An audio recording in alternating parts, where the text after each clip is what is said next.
Look at us now, tip to tip. Ooh, Jesus.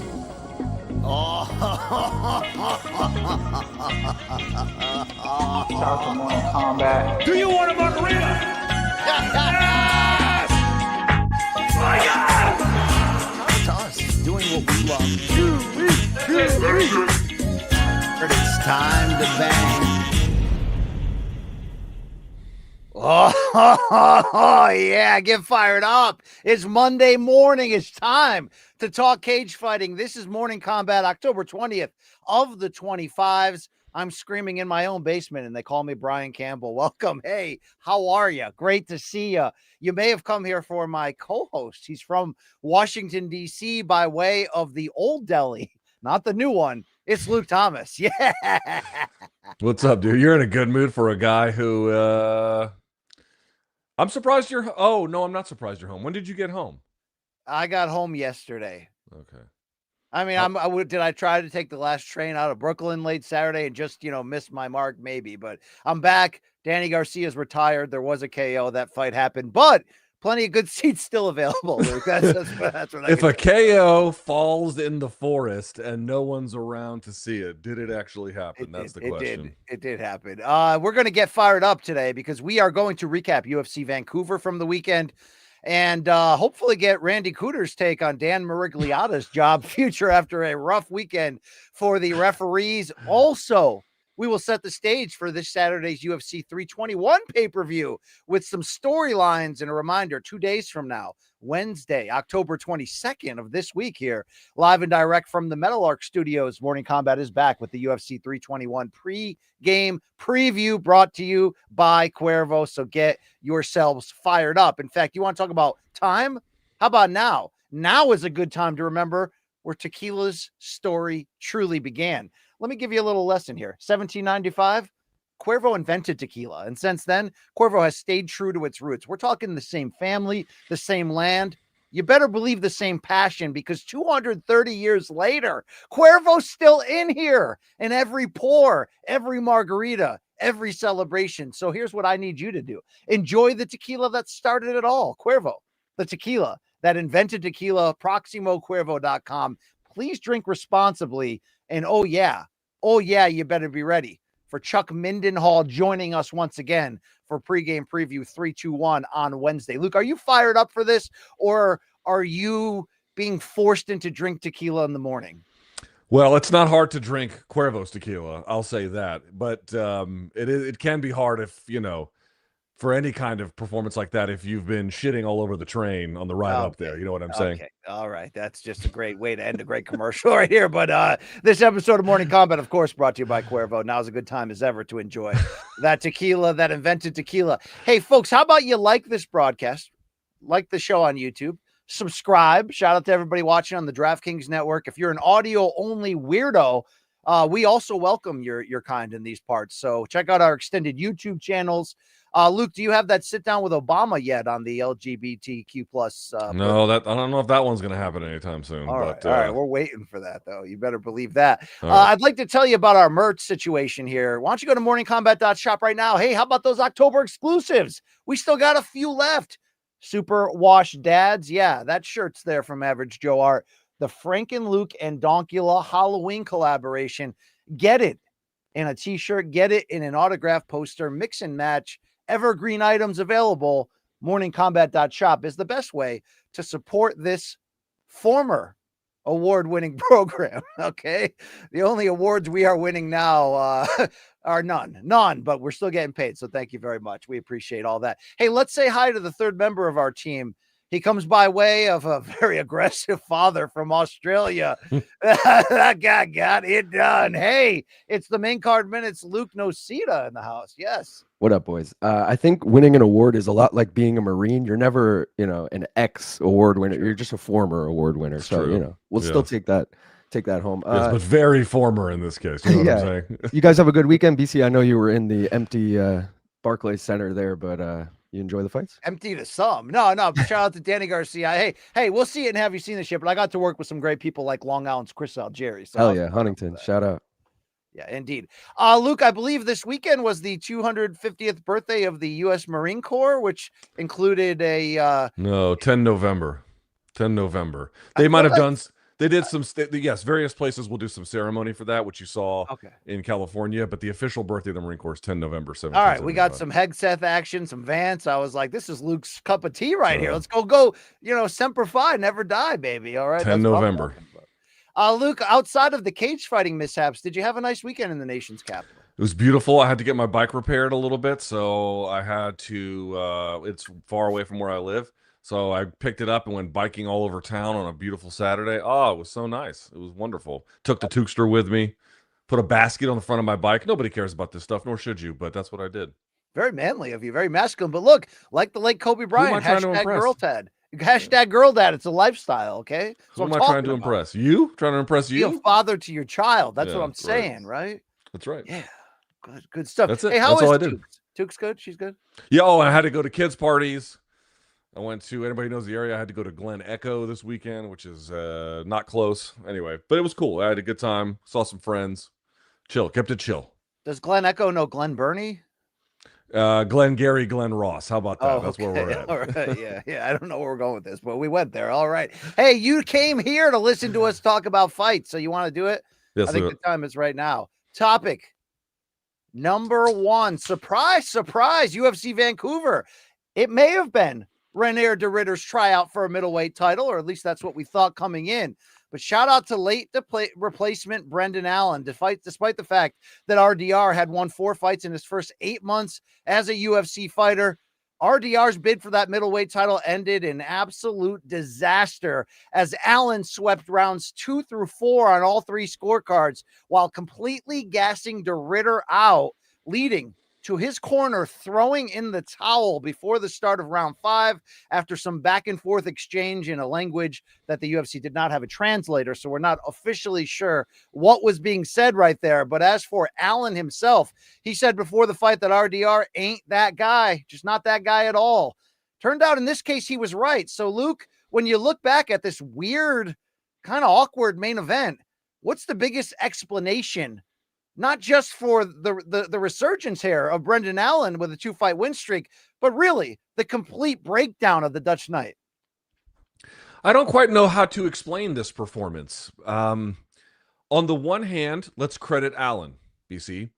Whatever else you want to say about where he's at, the value of the win, exactly how it came to him, it seemed to me that at a bare minimum, what you can credit Allen with is fighting a very patient and disciplined approach. I think at times he's been a little bit overzealous offensively, gotten himself into a bit of trouble. That's, for example, how he got kind of knocked out by Chris Curtis, right? So here he was getting overwhelmed in round 1 and nevertheless was able to at least slow the fight down, neutralize it. And then by the sort of second half-ish of round 2, that's when you really begin to see the tide turning. And he doesn't make any mistakes along the way. He just kind of, consistently chips at it. And I don't think that's a small thing.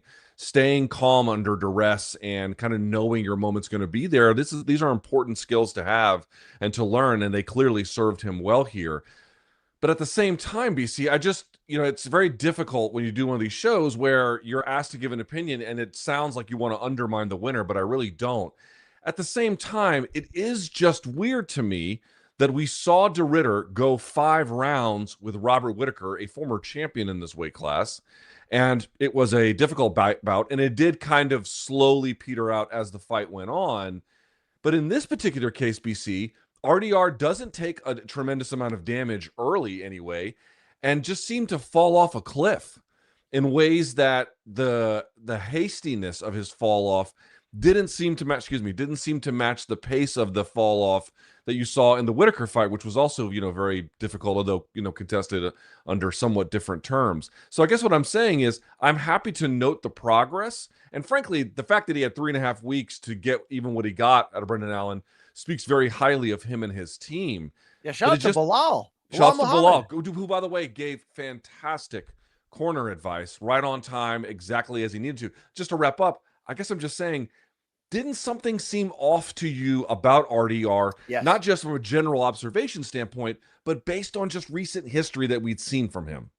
I agree with you on that. And I know that some people got senteled, and I almost did too, with that RDR tweet that said norovirus, broken right hand, which seems to be the Poeton description of the first Ankalaev fight. That same Twitter account, by the way, dropping the N-word a lot. I don't believe that's him. I think RDR has that verified IG account, which he has not, at least to my knowledge, spoken from yet. But this was an epic collapse for a guy that was on his way. And I guess it's as simple to say, well, you can't grapple at full speed for 2 rounds. I mean, even Khabib found that out against Al Iaquinta in the final rounds of his title win there, all the way back in Brooklyn. For some reason, RDR just didn't realize that, and he got himself into the red on the gas tank. And then as you saw, I mean, this fight was stopped after round 4, but after round 3, De Ridder could barely get up. So that's 15 minutes into a fight in which he was the one that initiated all of these ground sequences. And while you certainly have to shout out Brendan Allen, especially when you hear the post-fight breakdown from him about how much he turned his team around and his mindset and his motivation and how much that led into this fight, I give him a lot of credit. But let's be really honest. We thought coming in, if someone was going to be first team all Dunkalaev style, unfortunately, we thought it would be Brendan Allen, who's had a history at times of questionable in-cage IQ moments. But it was RDR who just looked like, I mean, this is just a complete mismanagement of one's own gas tank. Yes, Brendan Allen made those reverses on the ground. Yes, he put himself in top position. But RDR had full mount early in round 1 here and just seemed to waste everything he had. So I don't know if he was physically compromised coming in. I mean, look, if you're going to accept a 5th fight in your first 11 months on the job, like at age 34, 35, I guess, you could see a breakdown of any kind coming, whether that's illness, injury, what have you. But a real tough break for somebody who, after that Robert Whittaker fight, you could have argued could have cut the line for a title shot, had full momentum, was doing things we didn't think he could do. But yet this is why on Friday's preview show, I wanted to slow roll and say, I love this RDR run more than anyone. I'm just not sure if some of what we were seeing was not smoke and mirrors as much as just full-on momentum. Right place, right performance, right time. Boy, was this a disaster. We do have a quote tweet here from RDR's coach, Haroon Ozkan, who explains throwing in the towel here, aggregated by MMA Junkie. He said, I made the call to stop the fight after round 4. I take full responsibility for that decision. It was the right call to make for me in the moment. If I didn't do anything, RDR would have continued the fight. Rather than risk unnecessary damage, I decided to call it a day. Go home as healthy as possible. You live to fight another day. I absolutely do not care about pleasing others if it comes at the cost of someone's health. Zero excuses for this loss. End quote. While I certainly like the accountability of the coach, the fact that people believe that RDR asked out of this fight, and whether he did or the corner saved him, ultimately to me it's the same thing, right? Here is the response from his contemporaries in the division on social media. Hamzat saying, can you read that, Luke? That's pretty small. This bullshit guy, give up. Nasruddin Imavov says, knew it. Dylan Dennis, imagine being a quitter, never me. I mean, okay, all right. Okay. All right. Marvin Vittori says, De Ridder is a pussy. Kyle Bahalio, did RDR get injured in the fight or he just gave up? Real question, guys. Paulo Costa finally says, if I knew it would only last 4 rounds, I would go for it, LOL. Even Brendan Allen jumped in with a comment here at the post-fight press conference saying 25 minutes is a very, very long time to take punishment. I didn't think he'd be able to do it if he took a round longer than I thought to break. So Luke, let's get real here on RDR. Like, how damaging is this outcome, this exit in a fight that mattered so much when you're literally on the verge of busting through? I mean, it's not like they went toe-to-toe on the feet. This was almost exclusively a grappling match. He did take heavy damage with elbows, but he ended up in those spots a lot of times because of his own doing. Yeah, I mean, I think the look here is quite bad. There were people saying he quit. And again, there's this moment where he's speaking, I believe, Dutch between he and his coach. And I don't know what was said. But the coach later on took responsibility and said, I was the one that threw the towel. And I did believe that even actually in the ring itself, or the cage, excuse me, that they had surrendered. So it wasn't necessarily RDR. But the point is, I mean, that definitely is a distinction that matters, but not to the total picture. Because here's the thing, BC. I saw George St. Pierre tap to strikes live when Matt Serra put it on him. And that was not a great look at that time. You can well imagine people were a little bit surprised at that. But at the same time, he never really did it again. It was a thing that he did to preserve himself. And it made sense. Like when he fought Matsera again, look what he was able to do. Now, you might note, well, this is not the first time it's necessarily happened for De Ridder. It happened against Anatoly Malikin, who, if you didn't watch that fight, first of all, the guy's a heavyweight, but if you didn't watch that fight before he eventually quit, Malikin was abusing him in really bad ways. Frankly, in fact, in ways I thought much worse than what Allen was doing. But ultimately, here's the problem, BC. And this is where I think he really is in a tough spot. He might get another good fight. He is entertaining. I do think he'll be back relatively quickly. He'll get a decent name in an important fight, I suspect. However, it was a title eliminator, and you're 35 years old. And for health and safety's sake, I am glad he didn't see a 5th round, but for appearance's sake and what it means that you would surrender in what MMA's terms would be so willingly an bout of this consequence, I cannot imagine UFC brass would view that especially favorably, right? Because they might even say, we don't even mind that you try to preserve yourself. What we look at that as and say to ourselves is the fact that you have to preserve yourself because you have allowed this to get to such a bad place, whether because you were burnt out, whether because you didn't train properly, whether because you got beat up by Brendan Allen, whatever the case may be, you got pushed to the brink so much that you ended up having to make this decision ultimately. And that's just not somebody that we can rely upon. That's not somebody that we can look to and build a plan around. You are not reliable as a way, I think some could say anyway, as a way to be, kind of this marker for achievement and something that can be a brand that they can promote. So the optics of it are quite severe, even if I think the ultimate reality of it is, to me, at least in part, understandable. Yeah, we're going to get to Brendan Allen in a second, as we should, because it's a huge breakthrough win for him. It might have completely turned his future and situation around. But Luke, hindsight is a thing, right? But in hindsight here, RDR took fights on quick turnarounds, was willing to step up and fight whoever the UFC offered. And while I love the romanticism of this sort of unofficial Final Four, which saw Nasruddin Imavov, who's probably going to get the next shot here against Chimaev, deservedly so, took that decision from Bahalio, dominated him. Now it was up to RDR, whether it was fluffy or the last minute change to Allen. It was up to RDR to outperform what Nasruddin did and show us that. So it's like, I like the setup there.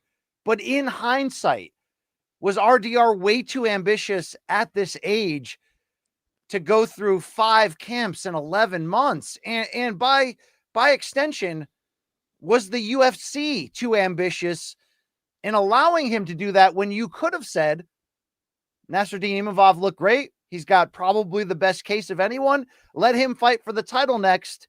Hey, RDR, you just fought for us 4 times in like 8 months, right? His last fight was July before this. Sit out. You're going to get the next shot at the winner. Is that only something you'll think about in hindsight? You know what I mean? Or looking back, was this handled incorrectly by all parties? I mean, how much were we saying that on Friday? I don't recall us saying it very much. Granted, we're not the UFC. We're not there right on top of these guys, but it wasn't top of mind to me, which isn't to say it wasn't relevant. I'm just saying, how much can we beat the UFC up for something we also did not necessarily take into full account? To the point you raised, though, now that he performed this way, and again, it's not like we didn't see him do 5 rounds. Granted, again, a different kind of 5 rounds, but like people keep thinking like Brendan went in there like, to the poster behind you, BC, to the Brock Lesnar and Shane Carwin thing. That's not what this was. I mean, it was slow, it was steady, and at times it was pointed, but it wasn't like an avalanche of ground and pound where he was, really kind of fighting for his life. It was just sort of this steady accumulation. You recall he tried to set up that same big dash triangle in round 3 as well. I mean, there was a few signs of life along the way. But I do think your point is well taken, BC. Maybe I'm wrong. Maybe I'm completely making this up.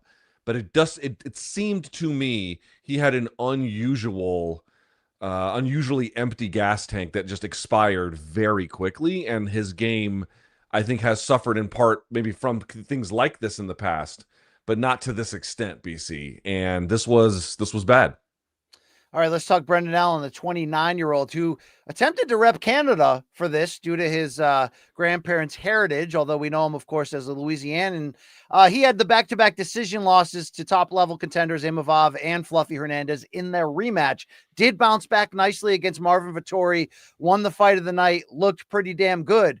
However weird this fight was, and it was disappointing, it was a bit boring at times, this was all Brendan Allen almost all the time, outside of that time for most of the first round that he was on the bottom. So, Luke Thomas, how much did this turn around your opinion of Brendan Allen as a potential title challenger? I definitely thought that this and the Vettori fight were good fights to begin to build. Right, so he was on a losing streak, and then he beats Vettori, and he does it in a relatively consistent and I don't think especially controversial way. And then this one, he got handled in round one. I don't think there's really any question about that. It wasn't 10-8 or anything, but he definitely got handled in round one. But as we indicated, really the tide began to turn in the second half of the second round, and he was off to the races from there. I mean, I would just be lying if I said I didn't have more questions, BC. We did say on Friday, and things we can talk about.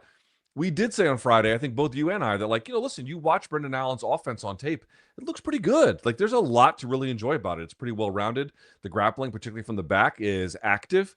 He's got good positional control plus ground and pound at the same time. So these are not things that are he can't do in concert with one another, and I think that advances his cause. On the feet, he's gotten into trouble at times, but he's still pretty competent to even good there. So there's a lot to like, but I just don't know if I've seen a performance where, he went up against someone and it was authoritative without any other questions. Vettori's tough to look good against. He looks good against RDR, no question about it, but I still have questions about RDR's place. So are these two wins nothing? No, of course not. They're very, very good wins. But you're asking about, do I see him as a future title contender? Well, because he's 29, yes, but to really ascend to that place, BC, I think some more development is still in order.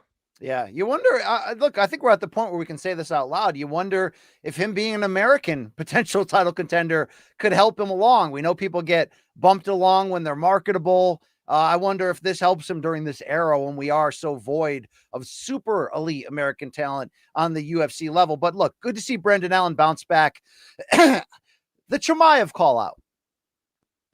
Is that, considering that, he lost twice in a row just recently to two guys who were in some cases in line next for title, Nasruddin Imavov, without question, and then the win streak of Fluffy Hernandez, even though the injury pulled him out of an opportunity to gain that. Was it lame of him to call it Chimaev, or was that the right move? And then, of course, he did pivot on down after that to everyone from DDP to Sean Strickland potentially. I mean, I think he was just trying to shoot, catch the biggest fish. That's the time to do it. But yeah. I don't feel like people want land. that, though. It didn't land very well, Yeah. but that's the moment, yeah. All right, we do have sound here of Brendan Allen after the fight talking about what could be next to him in response to what he had said in the cage. So I know you called out Hamza, but you also called out Sean and you called out Dricus. Is there one out of the two between Dricus and Sean that you would prefer? Me personally, I would love to see you and Dricus. I think that would be a fun fight, but who would you like? Man, I want them both for different reasons. I've always wanted to fight Dricus. Obviously, we've had our tiff back and forth or whatever, always something to say. To be honest, for me, I just never thought he was the hype that everyone gave him. Obviously, he's been a champion, though. What can you say about him? He's been a champion, and he defended. No matter what you say, he's been at the highest level, so hats off to him for that. But I want a former champion on my resume. I've had title challengers on my resume. Now I want a former champion in this promotion. DeRitter's one champion, but I want this promotion. So one of those two. I want Sean because we had one a long time ago, and I felt I was winning and did something stupid and got caught. Dricus, obviously, he's a former champion that was very talked about, obviously, and it would be great to see whose talk who can back up their talk. So either one's fine, but I'm ready to get home and see my family. It's been a little minute, and I'm just excited to meet my new baby girl in January, February. So, Luke, to give you the lay of the land rankings-wise for the UFC, Dricus du Plessis, the former champion, is the number 1 rated fighter. Number 2, Nasruddin Imavov appears to be next. And number 3 is the former champion, Sean Strickland. Who should be next for Brendan Allen, who would deserve an upgrade after this win? That's a great question. I don't hate the DDP idea. They got rivalry. I think it would prove a lot if Brendan Allen was able to get a win. Conversely, yes, DDP has beaten better guys than Brendan Allen, but DDP can be overwhelmed at times positionally. Brendan Allen's got good positional control and good takedowns, good jiu-jitsu. Like, there's reasons to think that they could make for an interesting matchup. If you're trying to think like someone else you could do Izzy Brendan Allen. I don't know if Izzy wants that fight. That's something you could do. The Sean Strickland one, I do think because he's got connectivity to Chimaev with history, that they're going to try and maybe hold him for that, or maybe they give him that one too, BC, something. Well, what about like Fluffy? That. What do you do with Fluffy, who pulled out of this exact fight, but has 2 wins? Fluffy beat him twice, once in LFA and once in February of this year. So what do you think? Fluffy gets DDP then, and then you give Strickland to Allen, or do you keep Strickland out, as you're saying, to plug him into a title fight that you can sell? Are they dying to give Brendan Allen a title shot? I'm talking about Strickland in a title shot, like you mentioned against Chimaev. Oh yes, that to me seems. I just think it'd be foolish to not take that seriously, right? Okay, Island Luke reminds us that Robert Whitaker's out there too. So if you're going to match make this group of names, yes, you could do that as well. It'd be weird though for like RDR to beat Whitaker, then lose to Allen, but then Allen's got to fight Whitaker. It's kind of a weird game, but yes, that's a thing you could do as well. Mm-hmm. All right, regarding what could be next for RDR, not specifically in terms of opponents, but where he goes from here, Brendan Allen had a few thoughts on that as well. Where would you think RDR would go from here? Because you said all week, he's just not that guy. That was the big clip. You said he's not that guy. Where do you think he goes from here? I don't know, man. I've had to rebuild myself, so it's I don't know, man. He there's other options, he can still keep fighting. He's only 21-3. 4-2 or 4-1 in this promotion. I don't know. But he's got a future still. He's still going to come out here and make money. He can go up a weight class. He's big. But I think that's up to him and his team and whatever him and his family and team decide. All right, fair enough right there. Breakthrough win for Brendan Allen. We'll see how RDR bounces back once we hear from him for the first time after this devastating loss. Let's slide into topic number 2. I know LT's going to have a lot to say about this, not just another almost weekly referendum on the state of MMA refereeing. We got to talk about what went on this Vancouver card, because referee either mistakes or maybe we could say questionable judgment played a key role in at least 3 fights, leading to fans calling for a major overhaul. Look, this was an absolute debacle.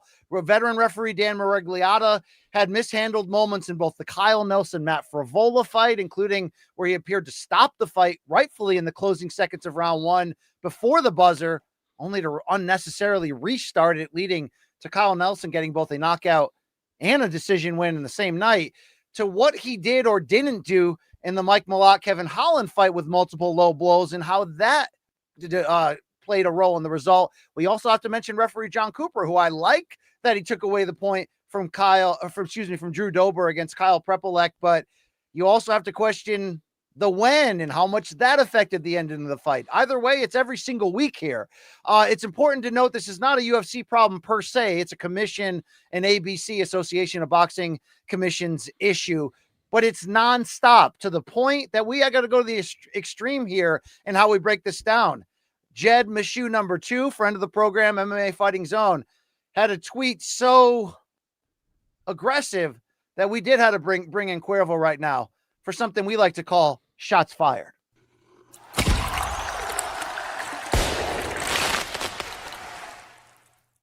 Shots Fired is brought to you by Cuervo, and now is a good time to enjoy that tequila that invented tequila. Here is Jed Meshew's immediate reaction Saturday to what we saw. Quote, "I do not say this lightly. Dan Maragliata should never be allowed to referee again. Hashtag UFC Vancouver." End quote.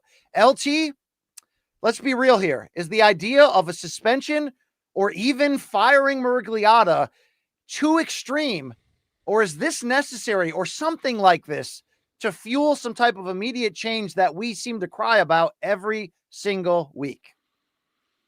Man, I don't even know where to start with something like this. Dan Mergliotta had a terrible night. He had a terrible night.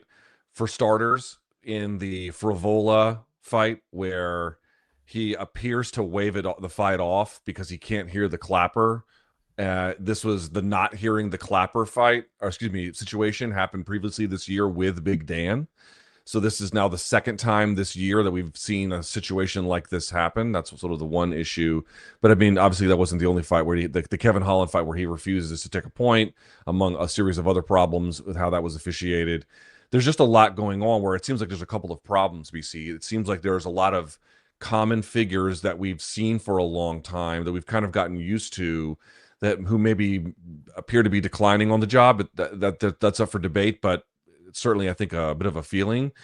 And then that is kind of going in conjunction with sometimes, dude, like we're watching weeks where the referees just make it up. The Australia card where it was a submission. Oh no, he's awake. No, it's not. Like, you know what I mean? Like you're intervening or you're not. You're making a judgment call or you're not.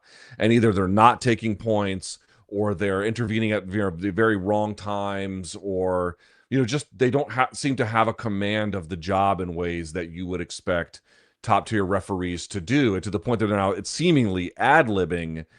I don't even know where to begin with this. I mean, I'm just going to say it out loud. The commission model, the way that we have designed, the way in which it has spread throughout the country, this is a failed model. As long as I have been around, we have been having conversations like this. And it is not to say that there have not been improvements over time, or it's not to say that there aren't individual commissioners, judges, refs, timekeepers, you name it, who aren't loyal servants to the states in which they work and to the athletes to whom they're charged to protect.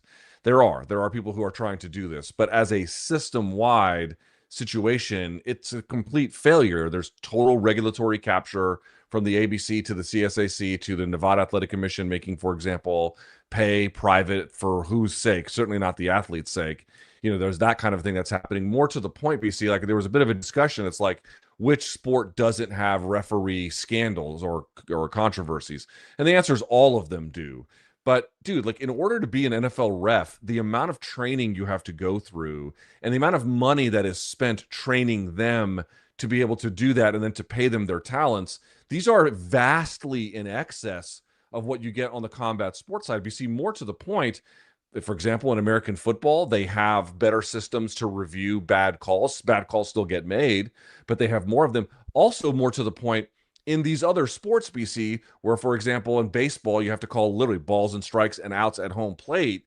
You're making a large amount of public calls all the time. In MMA, you're asked to make maybe in a round a handful of calls. And even that minor amount still appears to be tripped up. But I've done this before. I've done this song and dance being like, we've got to demand accountability. We've got to demand change. There is none. It cannot be done. The system is short of Nick Diaz getting banned for 5 years for marijuana, which was so bad as a controversy that it bubbled its way up to the governor's office, and then they intervened. Short of that kind of intervention, BC, the kind of standard, hey, we're at the UFC Apex, or in this particular case, Vancouver, Canada, and the referees kind of bungled it. There's no way for this to push the news into a place that it can ever lead to any kind of accountability. This is just what it is. Dude, they turn in these scorecards and they won't let anybody talk to any of the referees or the judges. Yeah. It's this over and over and over again. So I just want to say, I'm not saying that there's not a case to complain or certain guys couldn't be subbed into roles and they'd be better than other ones. I'm just saying this is a lifetime of friction you have to get used to, because this system can only be scrapped. It cannot be reformed. I think that's right. And while I say it's not the UFC's fault, and it definitely isn't the way the system is set up, I would like to see them or Dana go scorched earth again. I mean, in the past, if it was Steve Mazzagatti or who was the other guy, Luke, Mario Yamasaki, that guy. I mean, they damn near ran those two out of a job. Yeah, but hold on. Like, here's the thing with the UFC. It's like, dude, did Yamasaki have some bad calls? Of course. Or Steve Mazzagatti, or, you know, whoever you want to name. John Shorley had a bunch of bad calls. That's true. And I don't want to, like, dude, some people are going to be better at this than others, and we want to spotlight the high achievers. I don't know what the answer is, BC, but there's never been an entity like the UFC in all of combat sports, both in terms of the scope of its business and the amount of money that they have. I don't know how to make this work from a act of legislature. I don't know what the mechanism would be, but dude, they should be taxed on this. They should be taxed into getting better referee training, better officiant training, better money for people who do this, rather than just, hey, the states have to pay for this and we're just going to let it be a state thing, because as long as the states are funding it, it's going to be underfunded. If you want a higher level of funding, the one entity that essentially controls the whole joint, they should be on the hook for a little bit more of this. Right. I think the commissions need a backbone. It's the same thing we say when they make decisions that, totally favor the power promoters. We'd like a backbone in those instances. I'd love a backbone to create a level of accountability. I'm not saying Dan Miragliotta has to get fired. He's got a long career. He's done a lot of great things. But if you're slipping, whether you're a boxing judge, whether you're an MMA referee, whatever it is, I think there should be a public comment about it. We're going to look into it. We're going to suspend a guy. We're going to pull somebody off. It's like when Adelaide Bird had that horrible scorecard and Golovkin Canelo won. And that was the only time I remember, particularly the media at that post-fight press conference going after Bob Bennett of the Nevada Commission, being like, you just say, oh, it was one bad night. But these one bad nights cost these fighters sometimes a big turn, a direction in their career, life-changing money. We know how tight the margins are for UFC fighters. So to see 3 fights ultimately affected on here in aggressive ways, something's got to be done here for full accountability to I don't want to reset and bring in inexperienced guys. We hate when UFC goes to a state that doesn't normally regulate, high level UFC, and we see inexperienced people in there.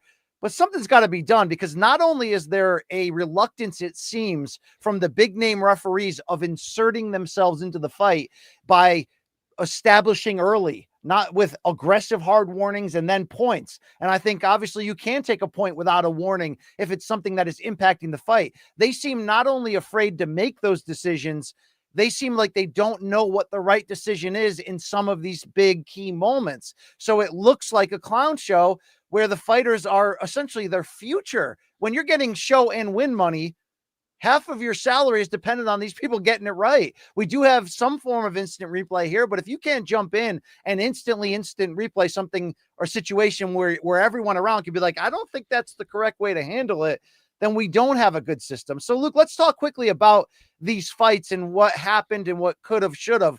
Let's start with Mike Malott there versus Kevin Holland, because it was higher up on the card. Mike Malott landing multiple groin strikes. The first one being a full-on kick. The second one being a knee that grazed in the first round. Kevin Holland did not look fit to continue. He took the full 5 minutes. He wasn't responding well to being asked if he continued. Then at the end of the first round, he comes out still looking like he can't fight. He gets an extended time to rest and talk about it as the ringside doctor is there. And then Miragliotta is like, well, look, if you don't continue, you're going to lose by DQ. So he continues and he loses anyway, despite, by the way, rallying and bloodying the nose of Mike Malott. How should that have been handled differently? Or can I just tell you how it should have been? Maybe an aggressive warning and a point on the second one. What the hell are we doing here? Like you always say, the fighters have no reason not to do this, whether it's on purpose or you're just saying, if it happens, it happens. You have no reason not to do that. Eye pokes, at least we're trying to put it out there that we give you reason not to do that. What the frick, dude? How do you not take a point on that second crotch strike within a minute of each other? I don't know. This is what I mean. I don't know why anything works the way that it does, but this is the way that it does. Like, you're asking like what Miragliotta should have done. It's like, well, at what stage? You know what I mean? Like, there's a bunch of different decisions that could have been made in a few different directions at a few different times. But I basically agree with you. There should have been a point taken. Like 2 times like that. It clearly affected him the rest of the fight. He was even tweeting today he has to go get, I think, I don't know if an MRI or a CAT scan or some kind of ultrasound on his junk because it's all jacked up. It's we got a tweet here. Let's show one of the earlier tweets from Holland after the fights if you can. Man, Fook, what y'all talking about? Bro kicked a STD into my dick. My nuts hurt. So while that, Luke, is maybe outside of the realm of proper human public speaking, we get the point, dude. Like, I mean, what the hell is Kevin Holland supposed to do in this? He's faced with he's faced at the end of the first round, whether it's the legality of the law or not. He was put in a corner by Miragliotta that said, you can either continue or you're going to lose by DQ. Which one's it going to be? No, Dan, how about you enforce that shit, man? Yeah. Yeah. Why isn't there a point taken, which, by the way, could change the equation, if not in this bout, certainly in others, in terms of how the scoring works. And also, dude, like, you're beating a very diminished opponent. You're beating a guy who can't shake groin pain that is both distracting and it could be even like, you know, it makes it hard to move nimbly. Like it's a tremendous handicap. And then he has to go and compete like this with, again, no recourse being taken at all. Why would you not cheat if you had to in MMA? What would be the argument? It's like literally, and I'm saying this as honestly as I can, the only argument against fouling in MMA is if the fighter fouling feels like they don't want to do that because they want to compete in an honorable way, but, you know, for their own sense of, you know, virtue preservation. But in terms of like a practical matter, it is foolish to not foul. It is foolish. It is foolish. And this was 2 fouls, and it was the same foul. They won't do anything. I know in the Prepelec fight, there was that foul, but then that one came only after the second offense, which, okay, at least you got something there. But even then, it was kind of predicated on whether or not the thing was bad enough over time. Yeah, so, that was referee John Cooper, who could be heard telling the commission during the 5-minute break that Prepelec had. And by the way, that was Drew Dober winding up for a full-on soccer kick to the nuts. He told the commission, if he makes it to the 4-minute mark being Prepelec and is still hurt during this 5-minute period, then I'll take away a point. And it's like, what if look, I get that there's grazing fouls. Those can get a warning. But whether the second consecutive foul is grazing or not, if you got a warning, the second foul should be a point. And if the first foul is as aggressive as the kick that hit Holland or that wind-up kick that hit Prepelec, if you establish that we are taking points for this, just like in football that you know you can't go helmet to helmet anymore. You know what I mean? Just like in football that you know that you have that strike zone of where you can tackle somebody, you could force the fighters to change the way they do it, but you have to enforce it. Here's Mike Malott talking afterwards about the effect of these low blows on this fight against Holland, but, you know, he's the one that got the win, by the way. No, I think we both threw kicks at the same time, and one of mine went low first.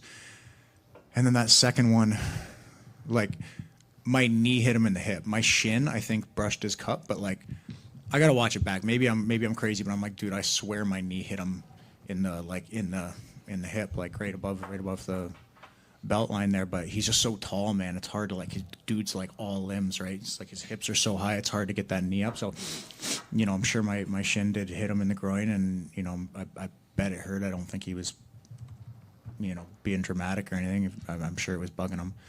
But yeah, a bit of an odd one, but all right. That happened. You can't control it. There's 10 straight minutes. Let's just get back to it and reset it and refocus. And my coaches did a good job of just being like, look, don't worry about that. You're probably down 1. Let's adjust. Let's, you know, do this. Get out there and go win this fight. You got 10 minutes to do it. And yeah, feel good with it. Yeah, what about, like, in the moments after that where he's, like, wincing and stuff still and turning his back to you and, like, kind of all those moments? Is it tough to figure out how to navigate what you're going to do?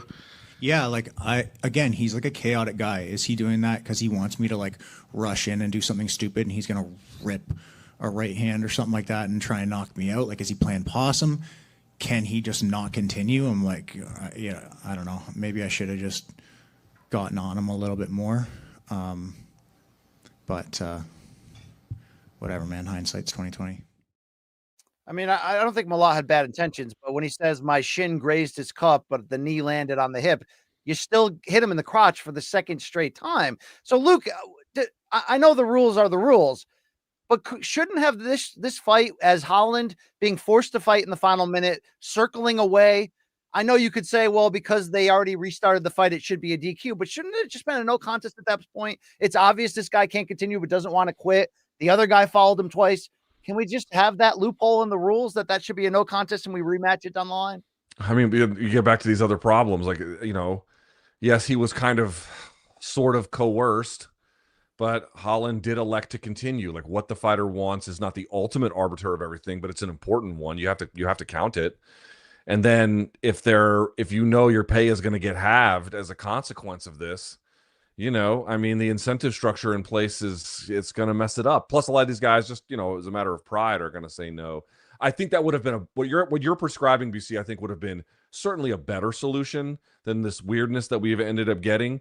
But I'm not asking for perfect solutions. I'm just asking for better standards of application, better understanding of the importance of, like, dude, you cannot have a system that doesn't penalize fouls. You cannot do it. It ruins everything downstream from it. It is such a bad way in which to let it go forward, and they have married it. And all of the things you'll notice, BC, there's just now a series of other things that happen by virtue of them not doing it that then compound the problem even further as the bout proceeds. It's like getting some of these things, these core questions right early, actually has a much more of a deterrent effect long term, rather than waiting for disaster to strike and then still doing nothing about it. It's I don't know exactly what all the right answers are, but I think the first and foremost one is enforce penalties, and let's see where we can go from there. Long Island Luke, can you play that Twitter recap of the Drew Dober situation here? I want to quickly close on John Cooper's decision. So this was a fight where Kyle Prepolek, the underdog, who's riding a losing skid here, trying to save his job, was largely putting it on Drew Dober for more than 2 rounds. Then Dober lands a full-on wind-up kick to the nuts. The ref doesn't deduct a point. Prepolek looks visibly hurt, waits until the 4-minute mark, as we said earlier, and then suddenly the referee jumps in to deduct a point. The ref restarts the fight. Prepolek is a minus, 800 betting favorite live. And to Drew Dober's credit, he goes full kamikaze, rushes a wounded fighter, gets the finish. We had Renato Moicano tweeting out, "Hey, referee, that KO is on you. You ultimately caused it by the way you handled it." Luke, we like when people take away points, yet this Cooper decision doesn't sit well with me. Is that just what happens, that if they restart the fight and one guy's going to go balls to the walls and he gets the finish, that's what it is? Because I do feel bad for Prepolek here as well. I went back and I watched that one a couple more times, BC. It's not clear to me that wasn't just what you said, which was, okay, he was getting beat up and then the ball kick didn't help. But then they restart and he just gets swarmed. But again, I'm going to go back to the same thing I said about Holland. How compromised are these guys really? How much does it really take out of you? I think for some of them, they're able to adapt and overcome or ride the fight out. It's not so big. But then some of these other guys, dude, it seems to be like a real problem for them. It changes the momentum of a fight. It changes, I don't know, their defensive awareness. Maybe they feel like their sensibility about everything kind of changes. But it's not one of those fights where you can look at the replay, BC, in my view, and be like, oh, this is so clearly tied to the foul itself. It seems like, deterrence or the problems that can emerge kind of cut a couple different ways. And I think in the case of Dober, BC, he just took that and was like, well, I don't have a choice here. Like, what other way can I fight and win at this point? And so he just went berserk, and then it kind of worked. It's not exactly clear what you can tie that to. So again, some of these situations can be gray, and we at least got a point deduction here, which may have resulted in what you got. I just feel like if there was stronger enforcement across the board, I'd be curious to see what that does to the amount of fouling that you see more broadly. And I don't mean to complain about a point being taken away without a warning, which is what we want. I'm just complaining about the fact that he openly said out loud that I'm only taking this point if we get to the 4-minute mark. It seems so arbitrary. This was an egregious foul in that regard. All right, to close on Mirigliata, as we mentioned, Kyle Nelson and Matt Frivola. Nelson put it on Frivola late in round 1, seemed to have him dropped and out potentially with 3 seconds to go. Mirigliata jumps in, didn't hear the horn because the horn didn't blow, thought he heard the horn, whatever. And then suddenly we're restarting it. Here's Kyle Nelson reacting to this chaos in which he got the win anyway, and he did deserve it. But boy, I'm sorry, Frivola had to take 2 more rounds of punishment. I'd say it was pretty chaotic. It was, my adrenaline spiked. I start thinking about like what I'm going to do. Like the fight's over. We've been building to this fight for however long, month and a half, 2 months. I'm looking forward to going home with my fiance, seeing my kids. And then like, no, you got to turn right back around and keep fighting this man.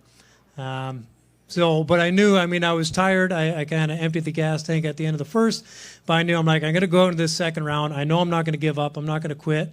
He's not going to put me away. And that second win is going to come at some point, and I'll keep pushing through. They had Mark Ratner on the broadcast when this was all going on. He basically said, yeah, this was Dan Miragliotta's mistake. And I think most people would agree with that. Do you feel like he, robbed you of a TKO win here or a different kind of victory? It is what it is. I won the fight. I don't hold anything against Dan. Dan's always been a great guy. I think he's a great ref.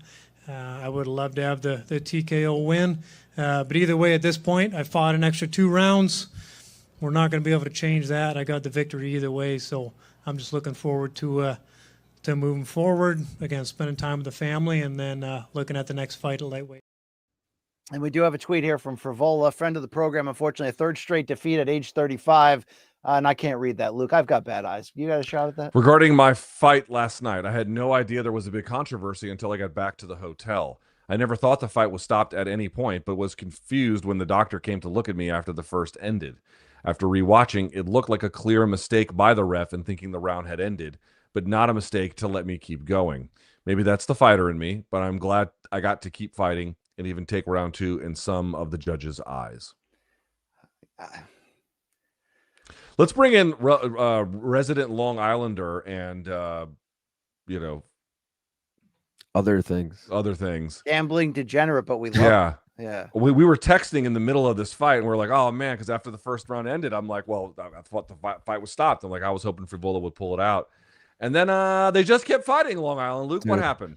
I had a fight does not go the distance bet if you really want to rub it in. But, very clearly, he got stopped in round 1. Dan stepped in to stop the fight. Like you said, there was no horn. It's not like Dan heard a horn. Right? He waved it. He literally he got in there, waved them. It was over. It was done. Frivola gets on his feet and looks like he's out on his feet, as he's being dragged back to his corner. I literally were sitting here going, all right, yeah, great, fight's over. Then they're like, round 2 is going to start. And we're like, what the fuck is going on? He needs to be overruled by the commission right there. They have the video. They can watch it instantly, can't they? It was so weird. And I feel so bad that Frivola then had to go in there. I think one judge gave him round 2, but dude, to go in there for another 10 minutes and just take unnecessary damage for no reason. Not like he was getting pounded on the whole time, but still, like, you're still in a fight for 10 minutes. He got rocked again in round 3, right? I think it was a head kick or probably, something. dude. I don't know. Just the whole thing was a total fucking blunder. Yeah, the victim here is, I know Matt Frivola doesn't feel that way, but good win by Kyle Nelson. He did exactly what he was supposed to do. Sure. And looked pretty good doing it, I might add.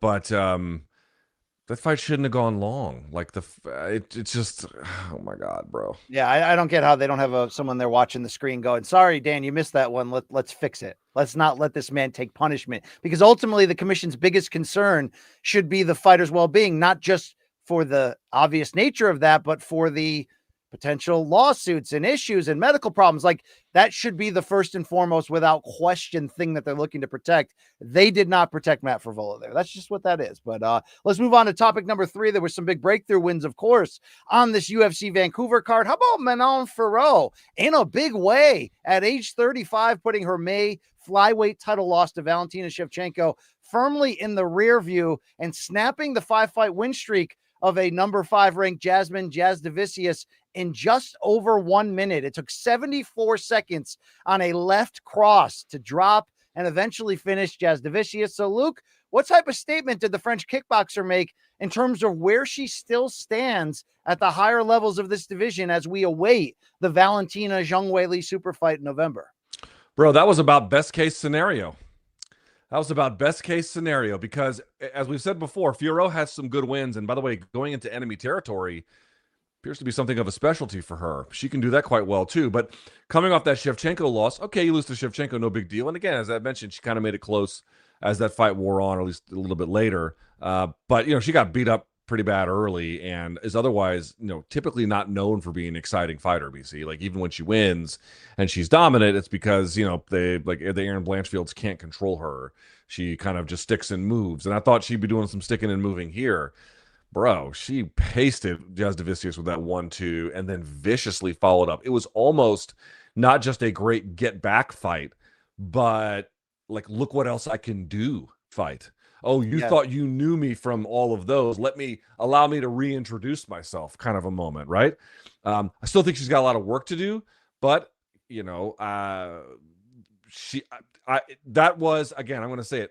Jasudavicius was coming in off a hot streak and had looked, honestly, I thought the best she'd ever looked in her career. She had the hometown crowd behind her, and Fiorot dispatched her with ease. That was a very strong return performance from the French woman.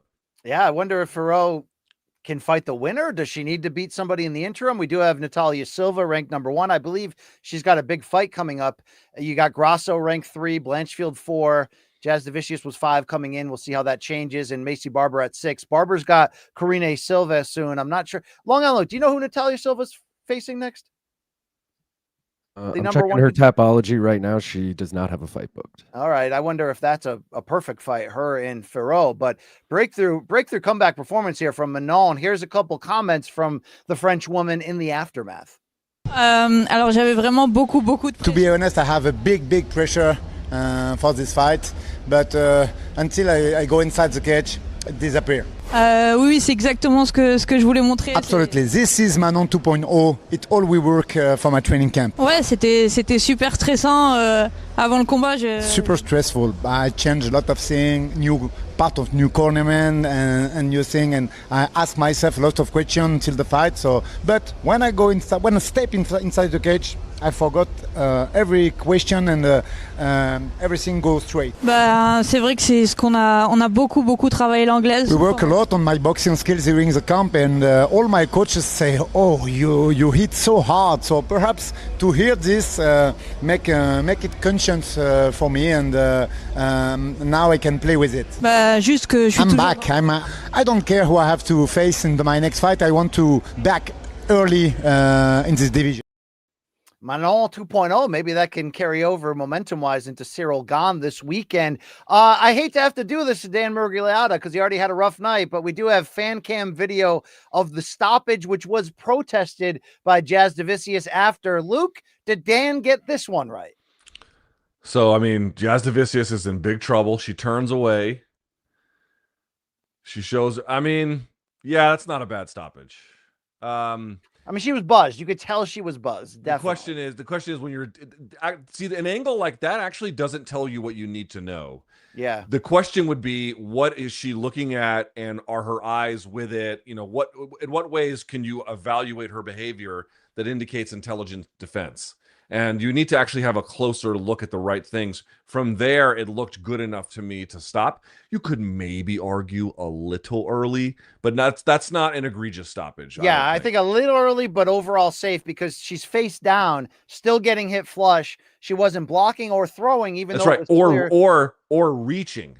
She was even just though it was clear that she was conscious, still conscious, but look, she got buzzed, she got dropped. That is the gray area where a stoppage is coming. So you've got to do something to regain the confidence of the referee. She didn't do that. So I ultimately will give Dan that credit in that regard on an otherwise tough night. That is topic number 3. Before we continue down to what Chito Vera was into on Saturday night, I got to tell you, tomorrow, the NBA season tipping off in a big way. So how about DraftKings' newest fantasy game? Yeah, DraftKings Pick 6, the easiest way to play for big wins. And with every possession giving you a shot at real money, you need to know how to play. Just pick more or less on 2 or more stats and unlock the upside that every game brings. Pick 6 is available in Texas, California, Missouri, and more. And new DraftKings customers get $50 in bonus picks with just a $5 entry on your first pick set.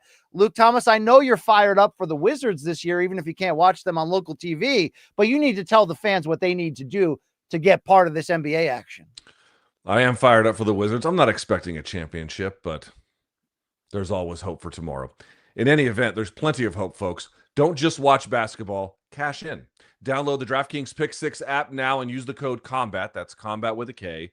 Play just $5 and get $50 in Pick 6 bonus picks. Make the call. Ride the upside In partnership with DraftKings, Pick 6, the crown is yours. Gambling problem? Call 1-800-GAMBLER. Help is available for problem gambling. Call 887-889-7777 or visit ccpg.org in Connecticut. Must be 18 plus. Age and eligibility restrictions vary by jurisdiction. Pick 6 not available everywhere, including New York and Ontario. Void where prohibited. 1 per new customer. Bonus awarded as non-withdrawable Pick 6 bonus picks. Excuse me, as my computer messes up. That expire in 14 days. Limited time offer. See terms at pick6.draftkings.com/promos. Yeah, ride the upside or ride the lightning, as Metallica once sang, or ride the white lightning, as Conor McGregor seems to have done often these days, Luke. That's just an editorial by me and not the show. Hey, topic number 4. Let's continue down this UFC Vancouver undercard. There was a lot to talk about on a card that was loaded with things to see.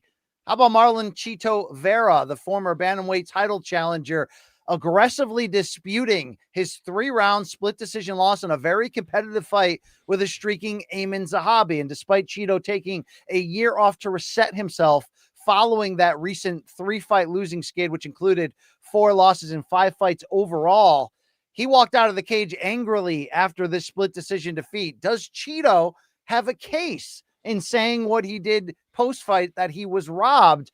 And how much does this victory ultimately convince you that the 37-year-old Zahabi, the Ariel Helwani impersonator, might be on his way to real title contention? First, here's the tweet from Chito. The IG post, he says, "Today I won and the judges robbed me." That was through translation. Luke Thomas, does Chito have a case here in a pretty good fight? A case, yes. Clearly won round 2. Dropped him with that jab and did some other good work. Zahabi had a bit of a rebound towards the end of that round, but not enough to take it in my view. So round 2 goes to Chito. Rounds 1 and 3 are close. They close. Were. Well, round 3, I think, is clear for Zahabi, in my opinion. Okay, but I mean,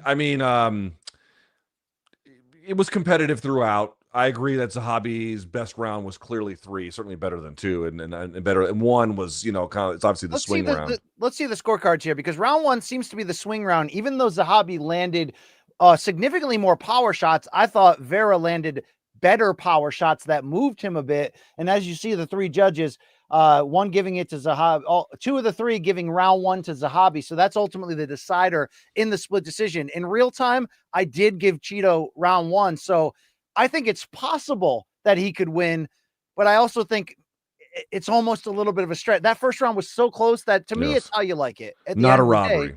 Not a robbery. Luke, that's a tough break for Chito. When you take a year off and try to reset, did he still not do enough, which has been a problem with him at times in your eyes? I mean, here's the thing I kind of noticed. Everything was like, oh, he's starting sooner. He's going to be busier, blah, blah, blah. He had numerically almost the exact same output as he did in the Deiveson-Figueiredo fight.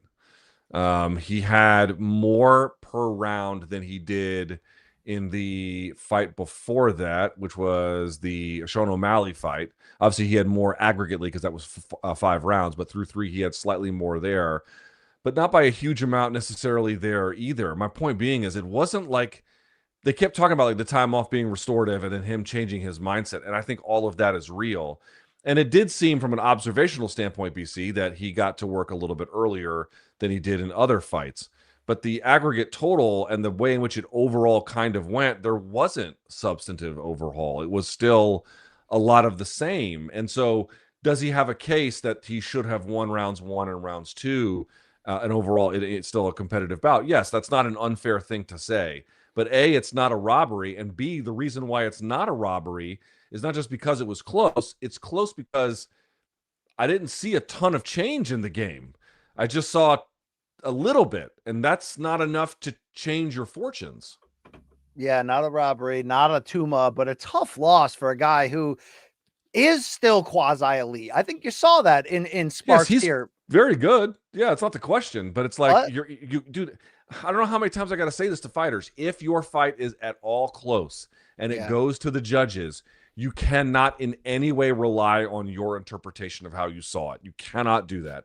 Nope. You must let it just go and realize it is like whatever you think it is, it may or may not, and that is just what it is anymore. And they have a hard time with this. Like, you cannot leave it close.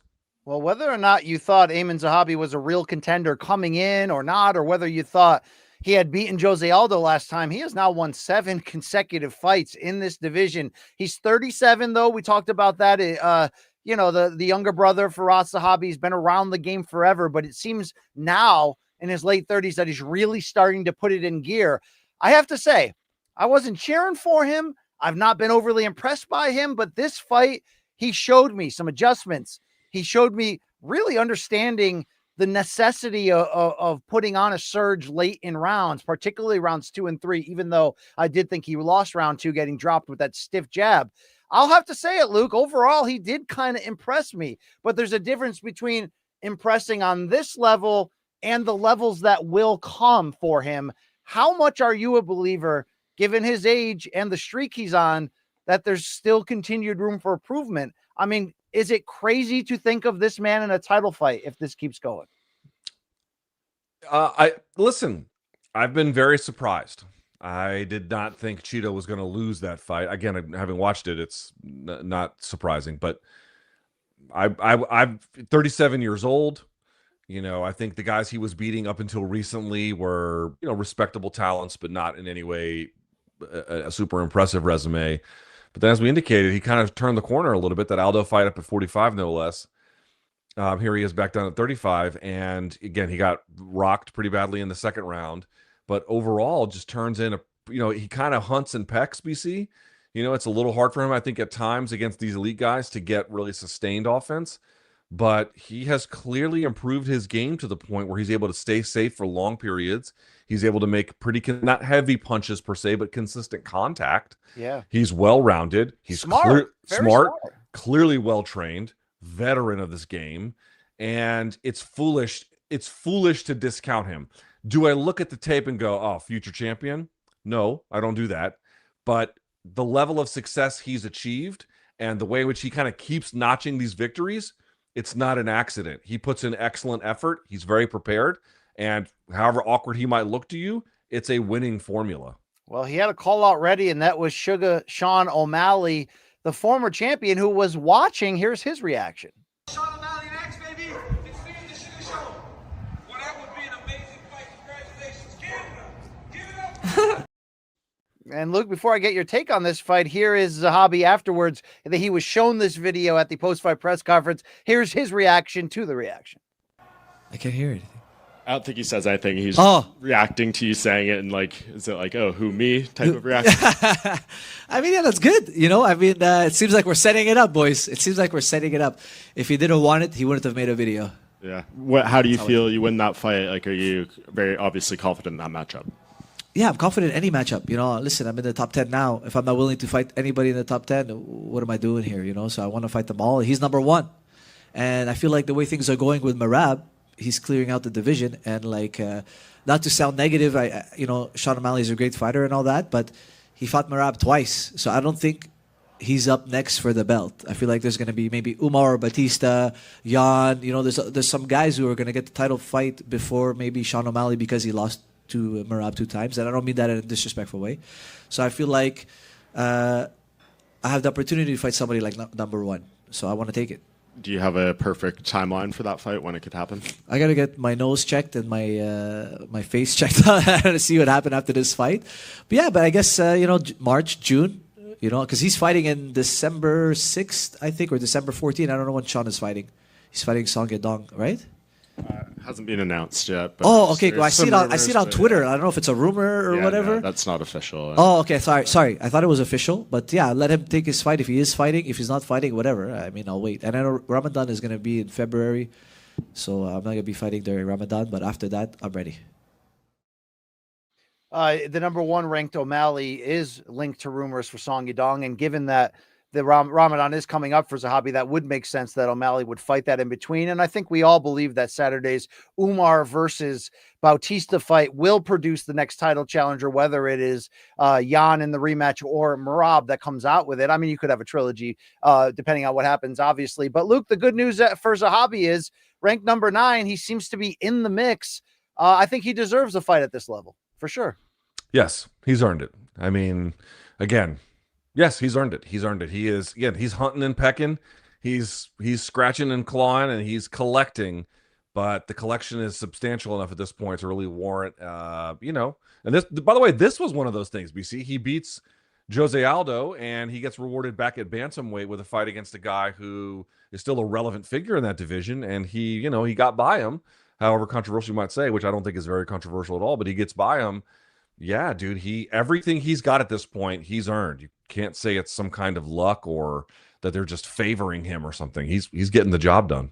Yeah, he really is in a big way. As we look up and down the rest of this card, how about 21 seconds? That's all it took for the bantamweight Orichilong to send Cody Gibson down with a loud right cross. Maybe it was a quickish stoppage, but the brutality of that first punch was huge. Whether it was Orichilong or anyone else you're picking off the menu here, Luke, what else did you like on Saturday? Yes, I'm pulling up my notes. Give me just 1 second here. Yes. So for this one, a few directions you could go. BC, and I want to get Long Island Luke on this one. How about Yusri I always mispronounce his name. Belgaroui? How do you say his last name, Long Island Luke? I don't know either. Belgaroui, something like that. Against Azamat Bekoev. Again, I don't watch these fights with the sound on, so that ends up fucking me up a little bit on the show. I think it's Bela Lugosi. I think that's how you pronounce Yes, Bela Lugosi, the famous Hollywood figure. In all seriousness, Long Island Luke, he took it to him angrily. This was a huge upset, was it not? Because he was like Azamat was expected to kind of roll over him. Yeah, he was like a plus 250 underdog. It upset a lot of people. It threw a lot of wrenches. A lot of dogs cashed on this card. Jordan Santos as well against Danny Barlow was like a plus 300 dog. Also, how about Charles Jourdain against Davey Grant? Yeah, dude, he beat the fuck out of him. And I want to say, very impressive stop. I called that 30 seconds before it happened. I said Charles Jourdain is the Walter Walker of featherweight. He has back-to-back guillotines. He's going to get another guillotine, club and sub, guillotine. Let's go. Called. Yeah. So those were good for me, BC. How about Canada's Melissa Croden at bantamweight in her debut, Luke, against Lisboa? Did you not tune in that early? It was a fairly strong performance. I saw the highlight. I will say this, BC. So you got the women's bantamweight fight there. You got the women's strawweight fight between Luciano and Oliveira. And then you had the next women's fight, the women's flyweight contest at Fiorot versus Jasudavicius. All stoppages. Not bad. We have been complaining that they couldn't put it on each other enough to really get the stoppage. And we got 3 of them on this card. Well done. Yeah, that's right. Croden did get the stoppage late in that third round. I completely forgot about that. But hey, Long Island Luke, quickly, you think Orichilong should come out to a full Asian inspired cover of Aqualong by Jethro Tull and just change the words a little bit, or what? That would be sick. I'm not speaking of Jethro Tull, but just speaking of music in general. Saw Everclear, Sponge, and Local H last night. Wow. Was Local H bound for the floor? Of course they were. Also, they're a duo. I didn't realize that. It's just 2 of them. That's it. Dude, don't tell me Everclear was washed, because bands from that era, unfortunately, are starting to be washed. So I saw Everclear a year ago, and they were washed as shit. They were actually better this time around, or maybe I just had low expectations. How washed can Everclear be? They're playing 3 chords the whole time. That's fair. They're all former heroin addicts who were 30-something in the 90s, so they're like 60-something former heroin addicts. Issues, yeah. Iggy Pop is still out there at 10,006 fucking performing, so it can be done. We can live beside the ocean. No. Father of mine. Yeah, there you go. Hey, topic number 5. Get ready. It's this Saturday in Abu Dhabi. Pay-per-view time. That's why we are getting back together in 2 days for a pregame preview. It's UFC 321 and the heavyweight championship and the main event on the horizon. And this UFC 321 storyline segment on the road to 321 is brought to you by Total Wireless, the official wireless provider of UFC. Get that unlimited data that won't slow you down. Yeah, we're talking Total Wireless. What I'm talking about storylines is this: pressure.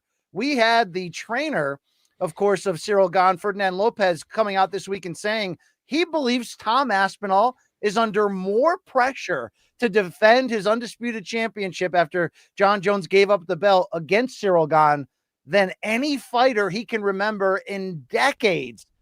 I talked to Cyril Gane this morning for an interview that you can see coming up on the BCX, and he said, look, Aspinall's got pressure for sure, but so do I, after, of course, laying eggs in big title losses to John Jones and Francis Ngannou. But Luke, specifically to Tom Aspinall, people expect him to win this. People didn't even think Cyril Gane deserved this title shot because of how close and disputed that rematch with Volkov was just a few months back. So how much pressure do you believe Tom Aspinall is under to live up to his own hype and not fall victim to the words of John Jones that he's not worthy of a big super fight as he enters this fight against a anything but red hot Gane? I think the pressure is enormous. Enormous. He's now the full weight class champion, and this is a title defense. That's the first thing. Like, you've never actually been in this position. You've kind of always been the guy who's been the plucky upstart. Well, not plucky, but, you know, certainly the upstart. And now you're not. Now those considerations are gone. Second of all, you're in neither person's home territory. Okay, it's not about that per se, but, you know, there's no necessarily, well, I mean, I guess we'll see if the Brits travel for that one. That could be interesting to see. I guess we'll point that out at a later time. But the point is this, BC. You know, Cyril Gane, for all his problems, he is a good striker. He is a good athlete, certainly. And I think has gone to much later distances in fights than Tom Aspinall has. You know, just the fact that he might be able to take him into the third round, which has not happened yet for his UFC tenure, could prove massively consequential. There's still a lot we don't know about Tom Aspinall. And again, we've been consistent on this show, which was, you know, maybe people think that Tom Aspinall would have beaten John Jones. Maybe you think that.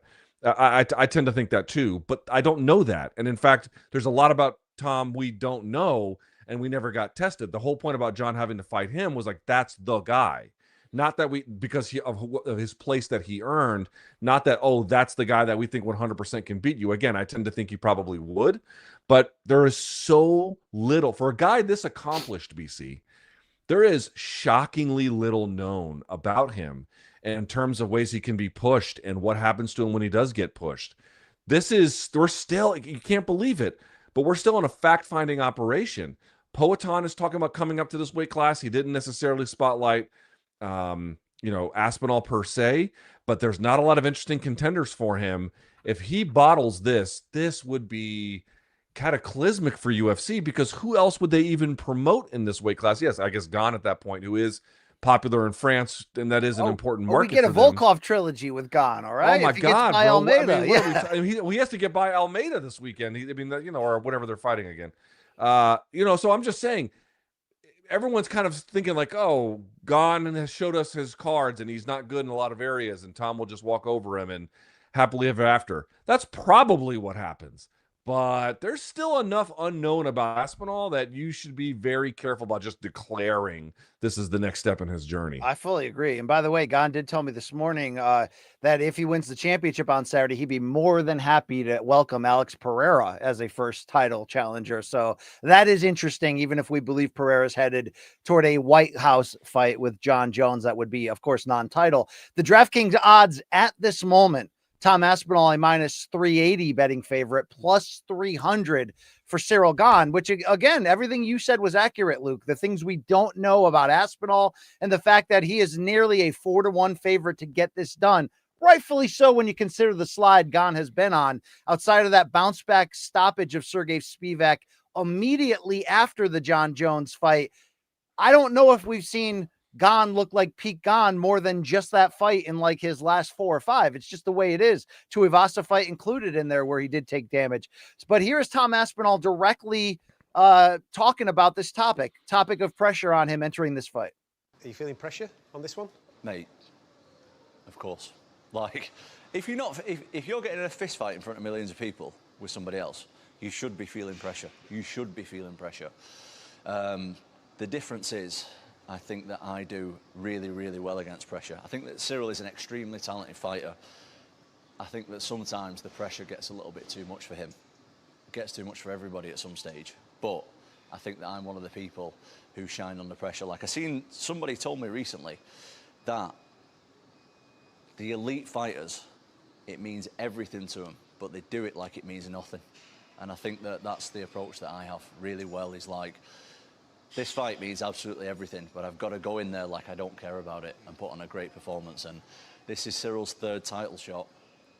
And although there's a lot of pressure on me, I think there's also a lot of pressure on him, because if he doesn't win this one, he's probably not going to get a 4th. Do you know what I mean? So it's there's pressure on both of us, mate. There's a lot of pressure on me. There's a lot of pressure on him, and I think it's an exciting fight all round. I wonder how much pressure is on Luke's bowels this deep into the show, but that's a topic. I've shit 3 times today. Of course, for another day. Speaking of gone, though, we do have this video, a couple months old, but it's interesting. It's him sparring with teammate there, or countryman Nasruddin Imavov, and getting ragdolled by the middleweight. Luke Gahn told me today that he's more than ready if this fight goes to the ground. He said people never got to see how hard he actually does work because of how disastrous the John Jones fight was. But man, he doesn't look like he's doing well in these moments here. He's not getting ragdolled. This is not ragdolled. All right, he's getting initially it looked like he was getting thrown around a little. I know they're just show it one more time. Let me talk this through. Show it one more time. Talk it through. I'm a white belt, Luke. Here comes their open stance. He shoots to the double, goes behind, and he puts Cyril on his hands. He stands back up. He returns him to the mat. He stands back up. He breaks the hands. He returns him to the mat. He holds him a little bit here off his pin, but he rolls through, stands back up. You got a front headlock here. You got to be careful. They got the other gloves.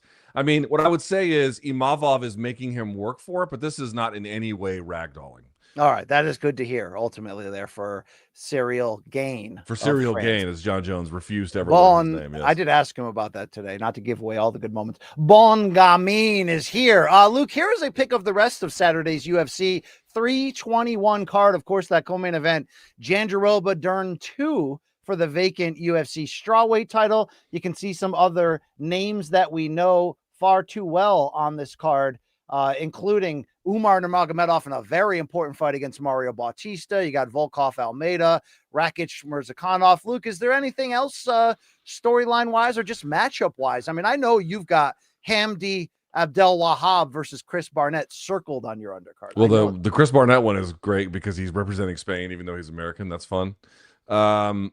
Honestly, it's definitely got to be Nurmagomedov just getting back to the winning column, but also old Mirzakhanov might have Rakic's number. I mean, Rakic is big, physical. He can do a lot that I think Mirzakhanov can't.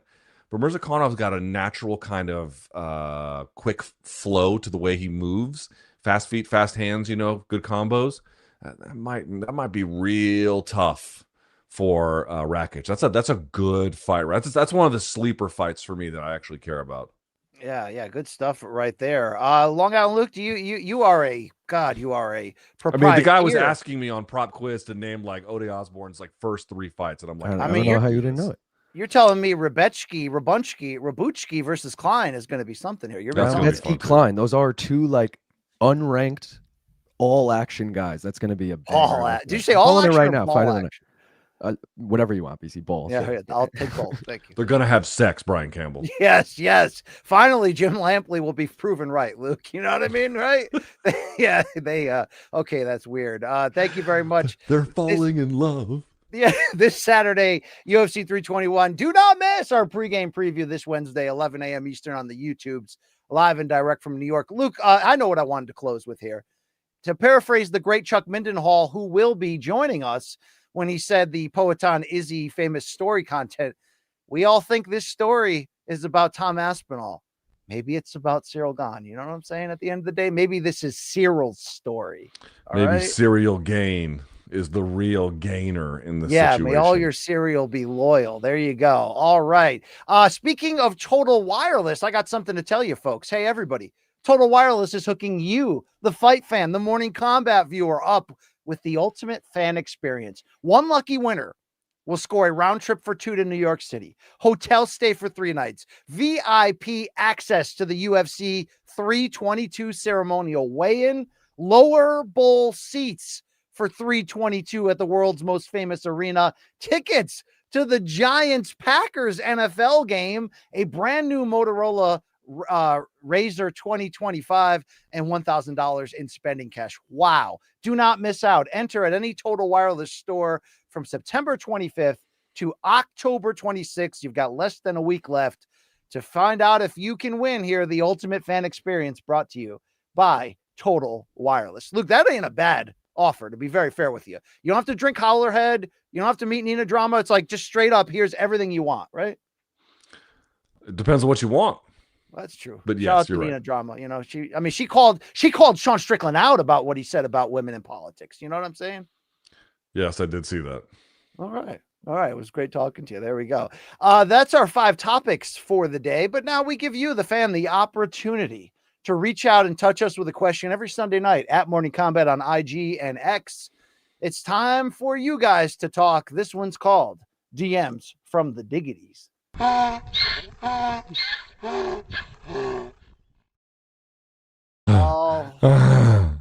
right. That's gross.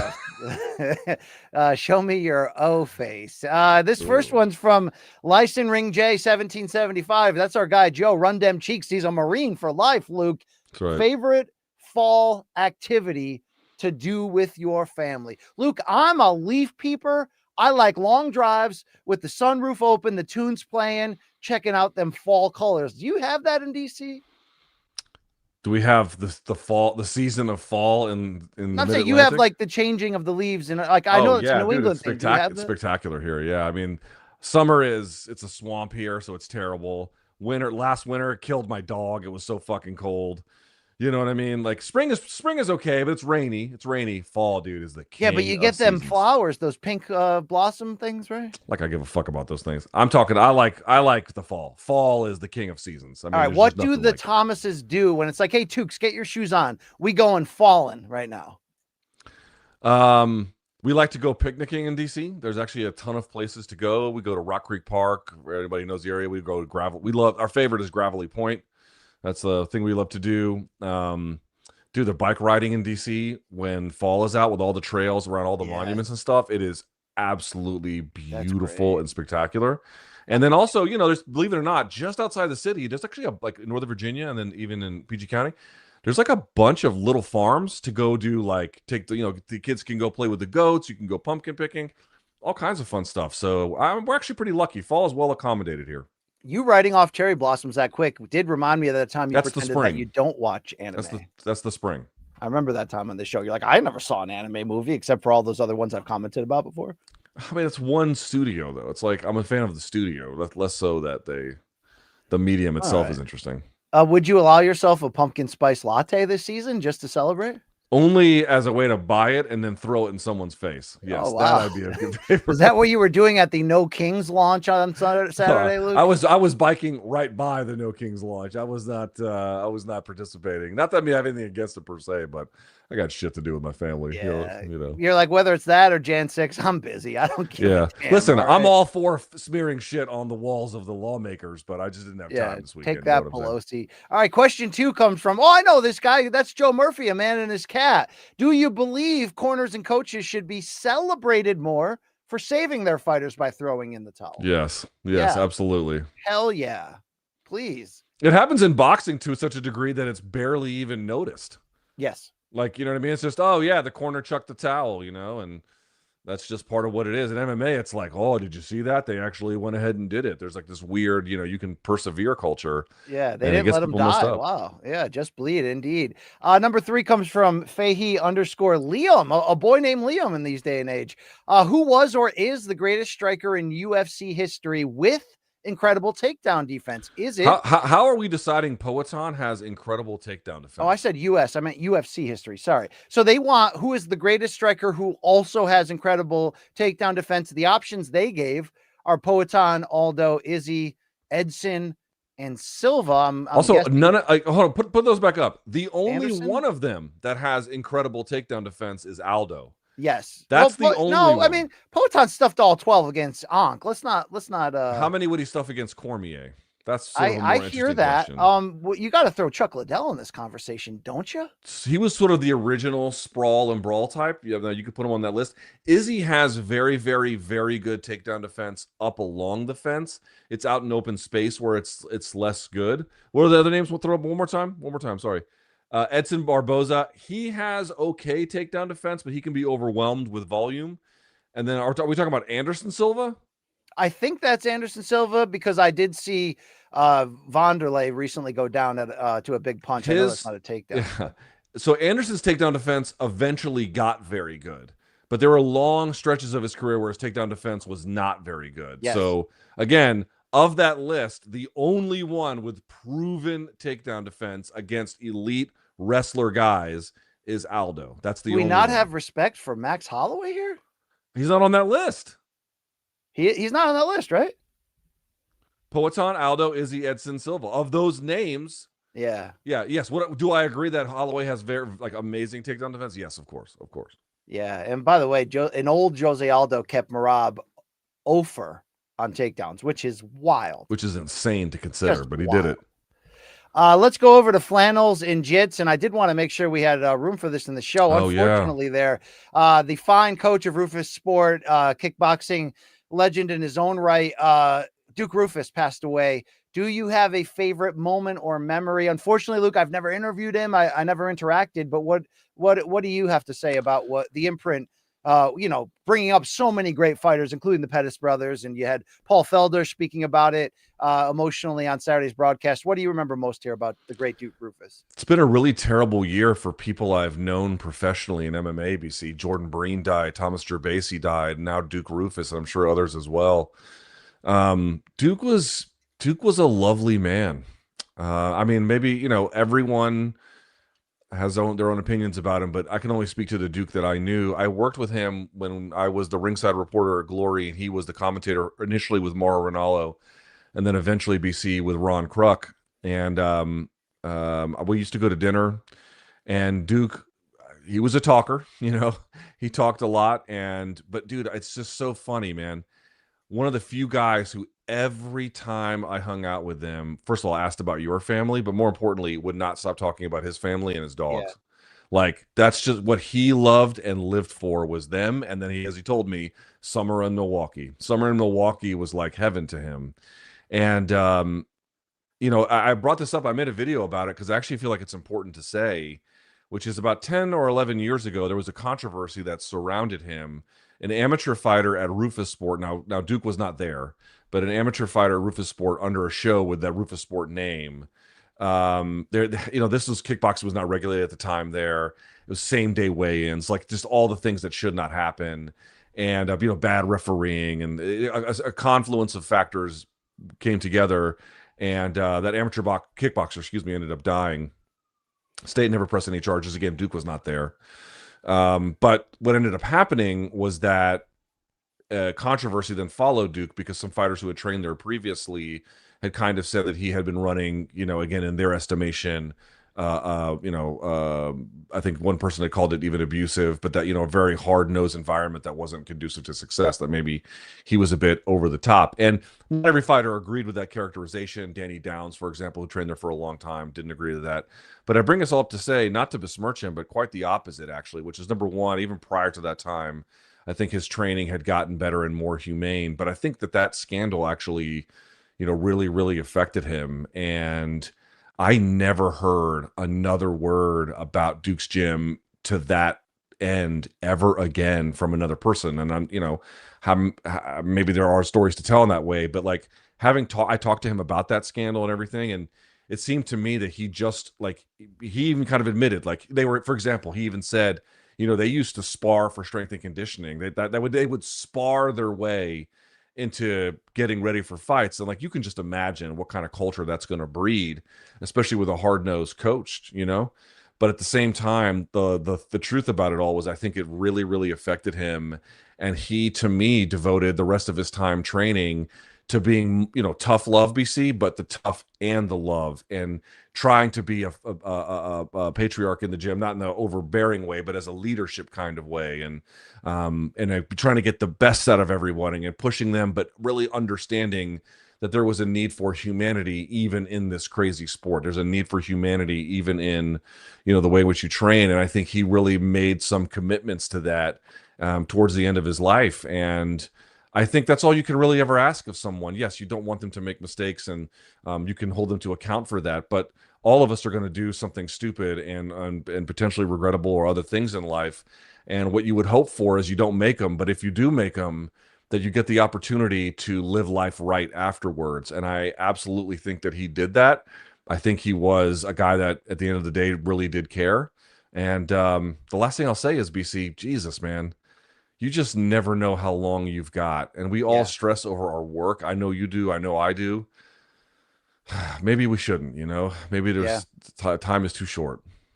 I know when you're waiting on a decision from someone or you're worried if you made someone upset. I mean, there's always these things in life that just derail us and we fail to look at the bigger picture very often. And I think that was very well said from a Midwestern legend there in Duke Rufus, who did a lot to the sport, brought a lot of great fighters up. Hey, he even gave us CM Punk twice, Luke. So shout out to him in that regard. Our final question of the DMs this week comes from _G Malik _. How about that for a name? We've seen this before, but let's update it. Luke, what's your damn death row meal? They also want to hear from Nosita, so let's find out. Luke Thomas, you know I'm going to pick my late Mima's Thanksgiving meal with the meat pie and the cheap stuff in the cheap cranberry sauce with no lumps in it. No, we don't want any lumps in this house. All right. You know, I'm going. Yeah. You just want straight processed gelatin. Yep, I do. Luke, where are you going? Probably to some high priced DC restaurant with a drink with a flag coming out of it. Maybe. I mean, the drink with the flag you got right, but the high price, no, not necessarily. I just want a nice steak. It doesn't have to be super special. I don't need like, A5 Japanese Wagyu, and I don't give a fuck. Just a nice cut of steak with some chimichurri and some fries, to be honest with you. Like, all right, I'll take that tortilla. I'll take that meat pie. I mean, throw in a hair pie if you got one too, right? You would, dude, your last meal, if they told you it was Arby's steak nuggets, you would still be okay with it. No, like, give me 2 beef and cheddars, curly fries, and the Jamocha shake, and that's heaven on earth. LIL, what do you got here? What is and the answer? You can't eat marijuana. You have to eat real food. Okay. I wasn't going to say marijuana, but I was going to say whatever it is, I want it to be like laced to shit and just get me so fucking high, like tripping balls. Because if I'm on death row anyway, like I might as well. Now I'm dead. The ultimate high. Yeah. Might as well. Yeah. So, as far as food though, you guys went more like dinner. I was thinking more like dessert, something a little indulgent, maybe like a brownie with like a scoop of vanilla ice cream on top of it or something. Dude, that's like that's pretty basic. That's pretty. Yeah, but if it was basic. Infused and made, this motherfucker's like, yo, my last meal, I want marijuana infused cheesecake factory. That's not cheesecake, but a brownie. Yeah, that's what I want. So sorry. Can I be honest? I don't like the brownie ice cream combo. I think that's an overrated combo. I also think that's overrated. Even something simple and basic like the apple pie vanilla ice cream combo is kind of basic, even though it's tremendous. But it's yes, that one I'm a little bit more on board with. But I always feel like it kind of ruins it makes the brownie a little cold to eat, which I don't want. You know, I don't know. All right, honorable mention to my mom's lasagna, beef lasagna, just tremendous too as well. Hopefully I'll die twice so I can get both meals, Luke. All right. No. Someone's gonna have to clean up my feces after I eat all that, and I don't know who it's gonna be, but great. Maybe it'll be Joseph A. Bank. I can't believe Joseph A. Bank doesn't sponsor this show. That would be wonderful if they did. Okay, that would be so good. Get fitted for a tuxedo and take the dump of your life. Luckily, though, we've got fantastic sponsors, and I want to talk to you folks about a feeling I get often. Right, that game day feeling when it's fall. I'm working hard in the yard. Right, maybe I'm tailgating outside. And I'm wearing my lucky jersey, but then I go, oh no, is that me? Is that me right there? You don't want to be that guy, okay?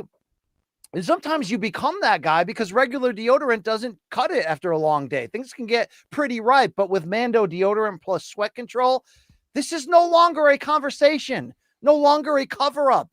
Mando is one stick, but it has 2 jobs at the same time. We're talking about powerful odor and sweat control. Some people are like, yo, what's that new cologne? It's Mando deodorant, okay? Because it stops the odor before it even starts, and it smells great. It's made with proper ingredients, all right? This is everything you need in one stick. Oh, and here's the kicker. If you don't like the stick, you can get it in cream, spray, lotion, wipes, whatever you got going on under there, Mando can make sure nobody else gets a whiff of it. Ain't that right, LT? Yeah, no doubt about it. 2 things I really love about Mando, aside from the price, by the way, which is great. But putting that aside, number 1, clinical strength sweat control, right? 1 swipe, you're good to go. It's not like a typical deodorant, where you have to kind of slather it on. This one actually works much better. And of course, it's clinical strength, 2 times better at controlling sweat than the standard stuff you might buy at, the other kind of places out in town. More to the point, BC, how are you able to get that? How are you able to get the clinical strength sweat control? Well, you have to have premium ingredients. That's the key. Premium ingredients, part of the Mando experience. Unlike other deodorants, which are loaded with chemicals, Mando uses only the premium stuff like gentle mandelic acid to keep you fresh and dry. So here's what we're going to do for you folks today. Mando starter pack is perfect for our new customers. It comes with solid stick deodorant, cream tube deodorant, 2 free products of your choice, like, for example, the mini body wash or deodorant wipes, and free shipping. As a special offer for listeners, new customers get 20% site-wide with our exclusive code. Use the code COMBAT, that's combat with a K, at shopmando.com for 20% off site-wide plus free shipping. shopmando.com. Please support our show and tell them we sent you. Mando's got you covered with deodorant plus sweat control. Say goodbye to sweat stains and hello to long-lasting freshness. Yeah, and maybe hello to getting back in the game, if you know what I'm talking about. Do you? Would you? I'm out of the game, brother. Yeah. Can you imagine having to date at this age of our lives? The only the only plus I would guess, but maybe some people can tell me if it's wrong, is they got the apps now. They took away all the areas of where, and maybe that would benefit us even more if we were single dads with a convertible and a bald spot, because we had to actually have game. And I'm not saying I had game, but I failed enough to develop the need for game. You don't need game anymore, right? You just need to swipe. I think you need a little bit more. I mean, but I don't know what you need, quite frankly. But I know that the idea at age 46 would be like, oh, tell me about your hobbies. Ooh, I'd rather I tell you about this hog, right? Yeah. No. Hey, all right. You know what I did on Sunday? I scoured the globe for the good, the bad, the high. Touched yourself inappropriately? Yeah. The good, the bad, the ugly, all that stuff going on in combat sports and beyond. This is your viral video segment that makes people happy at the end of the day, except for 9/11 fans. No, will be none of that. 9/11 fans? What are you talking about? Al Qaeda? None of that slander anymore. This one's called BC's Feces.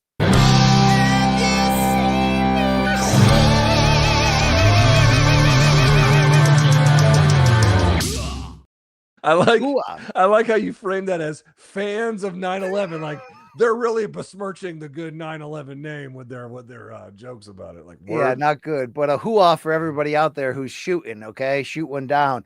Let's go. It's UFC Vancouver time. Look, this is a real thing. Vancouver police are legit investigating the fan who stuck his phone out in front of Brendan Allen during his walkout ahead of the main event, which people are saying that it's a hostaged woman. Put the lotion in the basket. Do you believe this? This was weird, dude. This was weird. I don't know what it is. I know Reddit was kind of all over it, but I hope it's nothing. And if it is, I get sent out because I didn't see this live. Did it really happen? I don't remember. I didn't watch the walkouts, so I can't say. Long Island, look, you've held women against their will in the past. What do you make of this?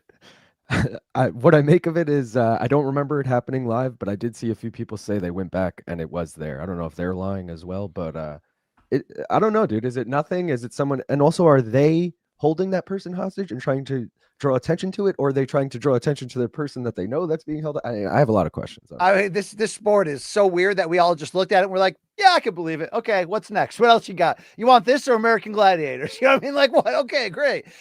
Speaking of weird refereeing this weekend, how about Jason Herzog got caught looking at the Octagon girl's behind, got called out on Twitter, and then liked the tweet. Luke, what do you make of this development?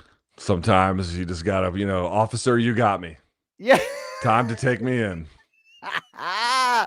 All right, let's get more crazy here. This weekend, Oscar Willis was previewing all week his return to combat sports under the Fight Circus banner, where he was going to do, among other things, be part of a beer boxing match. But first, he had to enter rehab to prepare. I fucked up, huh? Yeah, it's pretty bad. You got some rotator cuff tears in here. This arm all right? Oh, that one's just great. Okay, that's good. Hey, what drugs do you have in here? And Luke, to promote it on site, he brought in Gabby Garcia. Hey guys, Fight Circus is officially free tickets, and if you get here before 7, Gabby Garcia will shit on your chest for free. Why weren't we there? If you're wondering for the payoff, here's a little bit of it. We got a Ben, not the Cleveland Steamer. We got a Ben the Bane Davis run in, and it got a little bit wild. Luke, I don't know how to describe what's happening, so why don't you do it, please? That's a circus. Yeah, I mean, this is well apt. This is a part of the fight game they just lean into, the circus Is that part. Chito? Yeah, yeah. That's And great. Mike Fowler was the first one to put the cheetah hair or the leopard hair, whatever it is. Yeah, it's fun. I mean, I'm an old, piece of shit, but those are fun things. All right. Speaking of Cleveland Steamers, Luke, they got these new couples challenges. You into this? You see it on TikTok, then you and your wife try to perform it. Let's watch one. All right, you ready? Yeah, but be careful. Be careful. Come on, I'm an athlete. You know I can do it. But be careful. Okay. Don't land on my chest. Don't land on my I chest. got you. All right? Yeah.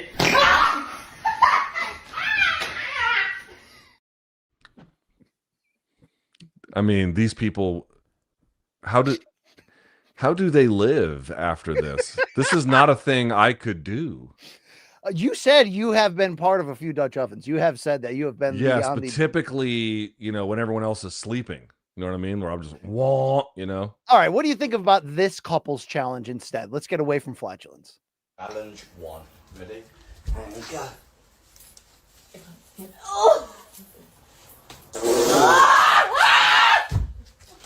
Fucking bastard.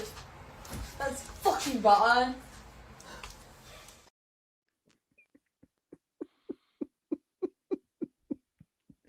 Luke, tell me about your show. Well, I have this partner. He's from a small town in Connecticut full of dirtbags, and we watch videos where he shows us men farting in their faces of their significant others, and then jokes about 9/11. I know that did not happen. That Sell did not ads happen. on this show. We're waiting for it. R.I.P. Dale Sr. You ever wonder how to ruin a first date, Luke?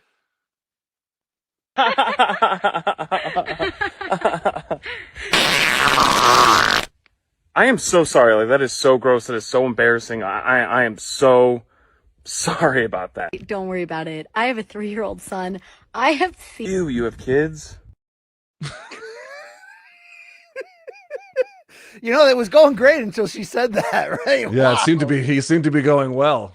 Yeah, there it is. All right. Hey, Paulie Malignaggi, 44 years old, got back into the ring on Saturday in England and won a bare knuckle fight. But look at the before and after. So you want to be a bare knuckle fighter, Luke?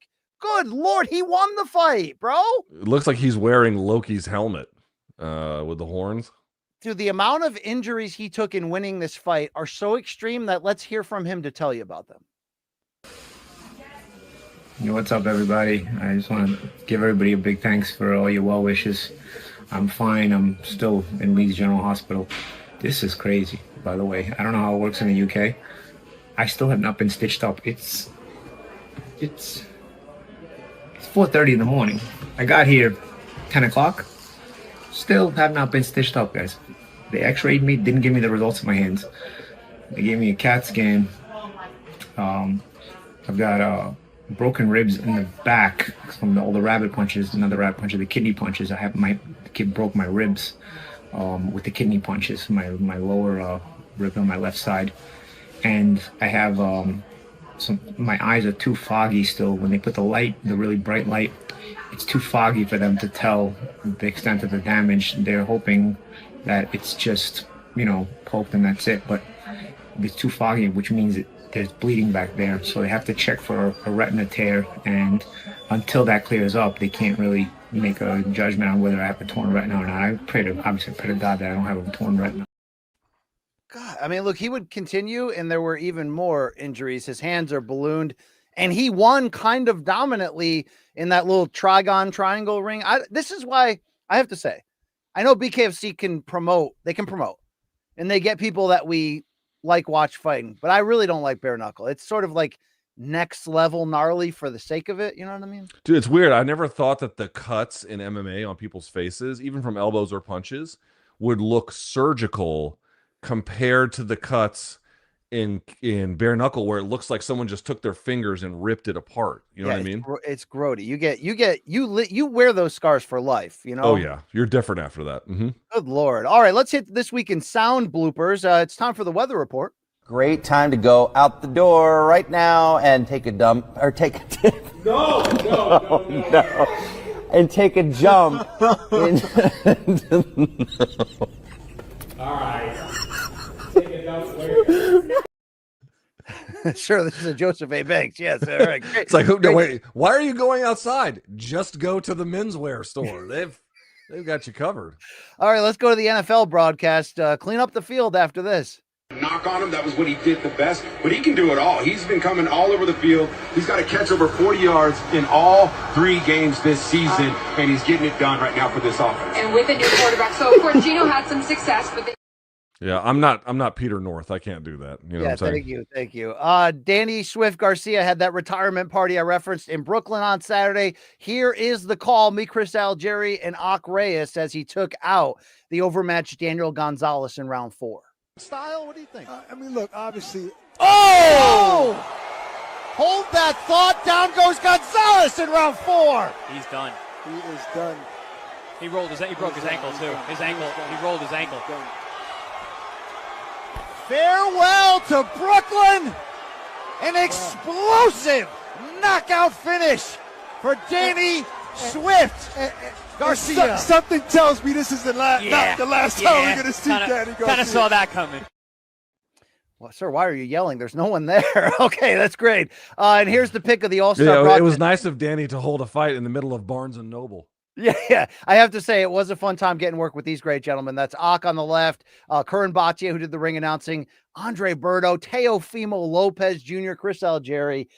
Shout out to everybody there, Swift Promotions. It was a fun night at the office. I did appreciate the opportunity there, and goodbye to our to DSG, Luca. You know those guys, whether it's MMA or boxing, when their star rise aligns with you entering the business, and then now they're the old guy and they're retiring, you feel like it's a part of you that's retiring. You know what I'm saying? You know, Rod Salka can breathe easy tonight. You know what I'm saying?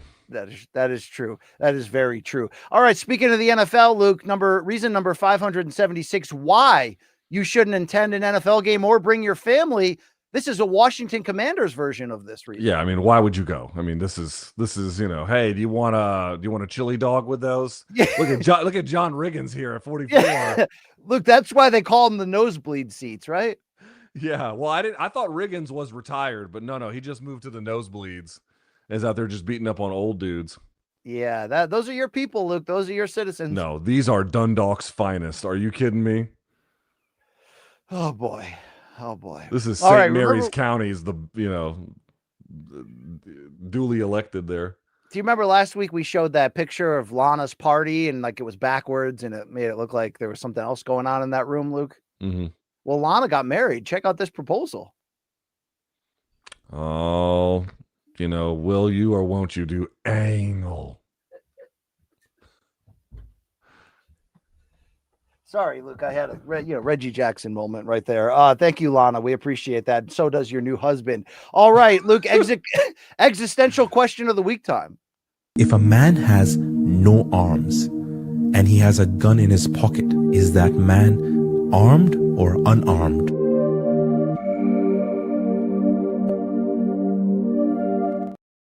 Luke, this seems like a good debate topic at William and Mary in the late 90s. Where do you go with that? He would be armed. All right. I mean, it's a hot dog, a sandwich. I don't know. It's time for MMA Fighters in the Wild. Dude, check out the best relationship in all of combat sports. Poatan Pereira, who gifted his great coach Glover Teixeira with a motorcycle 2 years ago, now bought him a brand new pickup truck. Luke, I love these two. This is great. Yes. But if I may, it's like, yo, I bought you something that depreciates in value the instant I drive it off the lot. Out of here. Just like give him the money. Okay. No, thank you for the gift, but I'm selling it instantly. Yeah, just give him the money. All right. I mean, look, we don't talk about Glover as a coach enough. What a ride those two have had together. It's not surprising. He was well-rounded. He was good. He's like it seems like I'm not surprised by his coaching success. Yeah. That way. All right. Henry Cejudo was surprised when he found out that he was on a live stream while talking to Rampage Jackson. Look at that ass right in front of you. Huh? No, in front of you, like behind you? Yeah. But to the side, dude, she's got a fucking... Let me see. Bar. You gotta see it, though. Oh, yeah. Oh, my God, yeah. Oh, that one. I gotta tell you, you didn't know I'm live streaming? No. What the fuck, man? We live. I thought you knew. We've been live the whole time. Really? Yeah. I'm a streamer now. I'm not a fighter no more. Luke, while I don't necessarily Did he agree say with fart box? That's what I was going to end up with. I don't agree with the Jackson family's live streaming of everything, but did that man just call that ass a fart box? Because I'm not sure, Luke. Yeah, not much about what just happened there is entirely surprising. All right, well, let's see another MMA fighter in the wild. Here's Yuri Prochazka at his own birthday party. Oh, no, first he's outside with his friends blowing fire, Luke. You like that? I suppose. All right. And then it was his birthday party. He was hanging out with the Schmo and Helen Yee. They gave him a cupcake with a candle.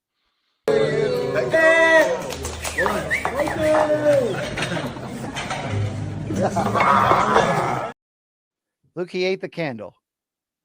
Does he know you don't have to do that? I think he just likes fire in his mouth. I don't really understand it. But speaking of Yuri, let's get an update on Prague's incredible history and their golden statues. The dog on this statue is so loved, everyone's touching it and it's starting to turn gold. How wholesome is that? You can even see a similar wear pattern on this statue in Budapest, where people rub the knee for good luck.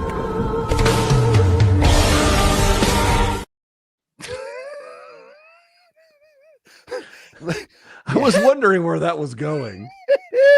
Luke, we grew up in a time where people didn't talk about other people nicely. We were allowed to just joke about things that today would get you canceled. And now I'm happy that, Facebook wasn't around in the late 90s. And, but some people, though, they're bold enough to say they'd never change. One of those people is Snoop Dogg. Do you look back at some of your old lyrics, given the climate of what's happening today with women's empowerment, and be like, damn, that was kind of fucked up that I said that? Nope, hell no. That was me. I love every motherfucking man. Fuck them hoes. Man, Straight stop, up. man. Fuck a Snoop, bitch. don't say Okay. That's, BC, are we having problems at home here, bud? I'm just giving you the videos that people are talking about. Okay, that is started something. with these guys abusing their spouses, and it has gone on to now the verbal component, in addition to the signage backwards that also kind of indicated dominion. You having some problems at home there, bud? No, it's not dominion, Luke, but it is flatulent. I'll tell you that much. All right, Halloween season is heating up, Luke. This might be the costume of the year for you to show up at a kid's party. So, tame that snake, right? Charm it. Come on, right? I don't know about a kid's party, but certainly the bus stop usually gets a few looks. You know what I'm saying? All right. Well, your lawn is already scary enough because you refuse to mow it. Why don't you put this guy out or front? rake it? I don't rake leaves. Or ever. rake it. Why don't you put this guy out front? Oh boy. Okay. We do have video My of neighbors Luke. would be like, Luke, why are you dressed like a clown? Yeah, Luke, I hope you don't mind me showing this. Luke sent me a video of him and his family painting pumpkins this week for Halloween. Let's check in what they did. Mm-hmm. That was Mrs. That's Tuki's pumpkin. That's wonderful. Yeah, that's a little violent, but that's okay. That's Abuela's, and here's Luke's. Yeah. Okay. All right. That is it's a little much, but it's aggressive with children around. All right. Hey, you once asked me if how long I knew Chuck Mindenhall and if I'd ever seen him with hair. And the answer is no, because of that hat. But we did get an artist to render what Chuck would look like with hair. Luke, let's see. He's got an Edgar. Wow, that is it does change the way I look at him, Luke, to be fair. You know what I mean? That is something right there. Okay. All right, it's time to play Would You Eat? Luke, they call this is for Italians only, a cannoli dog. Would you eat this?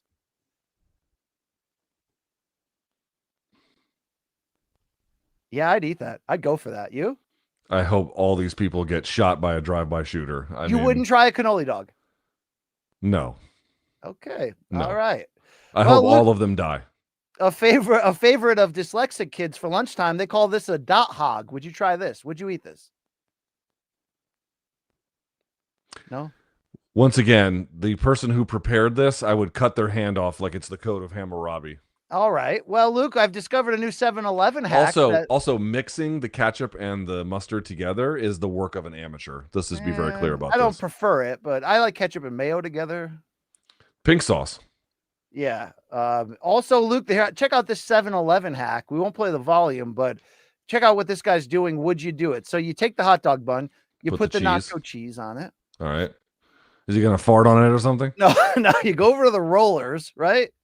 You get one of them like buffalo chicken covered things, right? You know? Okay. Is he gonna fart on it now? Then you get over and you get that chipotle sauce. You got to know where it is though. Behind, yeah, there it is. You got to reach around, Luke. You've done that. Okay. Okay, and then what part does he cry for help? No, he doesn't. And then you put the chili on top of it. Luke, they call it the Joseph A. Okay, because that's where it's gonna send you. Would you eat this 7-Eleven hack? Dude, I just got to be honest. If you're eating like this at a 7-Eleven, you're probably very sad inside. You know what I'm yeah, I saying? mean, God, yeah. I mean, I have non-alcoholic fatty liver disease. Happiness doesn't take you there, Luke. All right. Hey, we did find Long Island Luke's last meal request. It's called the pizza bong. Would you eat, Luke? Let's see. What the fuck are these idiots fucking making? Well, it's a pizza bong. That's what they're making, Luke. Yes, is the answer. Grated cheese there, and it works too. It's functionable. Oh my God. And then you got a nice snack for the ride home, Luke, preferably if you're not driving, right? Let's watch this. I mean, you know this ape is going to be driving. Why don't you just take a big bite of that there, Ron Mexico? There you go. Guys, All like the cake lady just eating. Yeah. Remember Pizza the Hut from Spaceballs, you know? Yes, that's what it. Long Island, Luke, you into that? You going to make one or what? I'd hit it. Okay. All right. Also, Luke, what do you think about the great debate of pineapple pizza? To me, it's pineapple and meatball is the best two toppings you can combine on pizza, but I'm weird, you know? It's fine. I'll let it slide. Okay, well, let's see if you'd let this version of it slide. Why do people get so unhappy with pineapple on their pizza?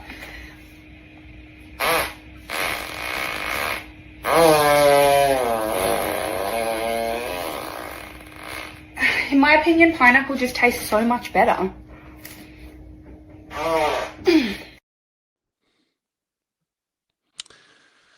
Where is a home invader when you need one? Ask Anthony Smith that question, Luke. All right. Hey, never take a charge against another player who can dunk. You got to learn that early in your basketball career because this happens. I mean, you don't actually have to open your mouth. Our final warning to you to close this week's feces is also never take a carriage horse ride in New York City during the holidays. You want to know why, Luke? This is why. Dodging people. Oh my God. Oh, what the? Oh, it's on my face. Oh my. Okay, you do realize that's AI, yes? Yeah. Okay. I just thought it fit the theme of this program perfectly. Okay. I mean, I would like to defecate on those women as well in that particular way, but All right. Well, our last episode of Morning Kombat has been brought to you by, yeah, there you go. That's the shit of the week. And a reminder, although you won't see us this Friday, no show this Friday, you can reach out to the show at morningkombat@gmail.com with your dead wrongs, your fan subs. Let's help make fan subs great again together. Okay. No kings needed for this one. Luke, we'll be back Wednesday. What can fans expect at 11 a.m. Eastern after they follow us, they like and subscribe? Fans of 9/11 can fans of 9/11. I still can't get over that one. If you're a fan of 9/11, we're really sorry. Okay. Yeah, you can expect this. We'll talk about 321. It'll be a ton of fun. Join us. All right, Chuck Mindenhall will join us. It'll be brought to you by Cuervo. It will be a fun time had by all. This Wednesday, 11 a.m. Eastern, live on YouTube from the Meadowlark Studios, where Pablo Torre keeps finding shit out. You think he'll find out that I have that I have let a few go in that chair? No.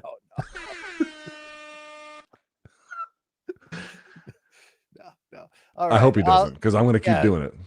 Hey, great show this today. Long Island Luke, you have anything to tell the people about your channel, your fantastic prop quiz series? Yeah, I'll have a new episode Friday. Bet breakdown out tomorrow. Watch along Saturday. You guys know the drill by now. Let's go.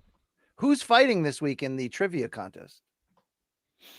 I like to save that for Friday. No spoilers. Okay. All right. Well, it won't be Luke Thomas after Danny Segurha. Yeah, spoiler alert there. All right. LT, can you close the show with a uplifting, inspirational message for the people that have stayed on for 2 hours and 5 minutes to hear it? We love you. Thank you for watching. We'll be back Wednesday live at 11 a.m. That's BC. I'm LT. I got to go find a Joseph A. Bank. Until next time, may all of your gains be loyal.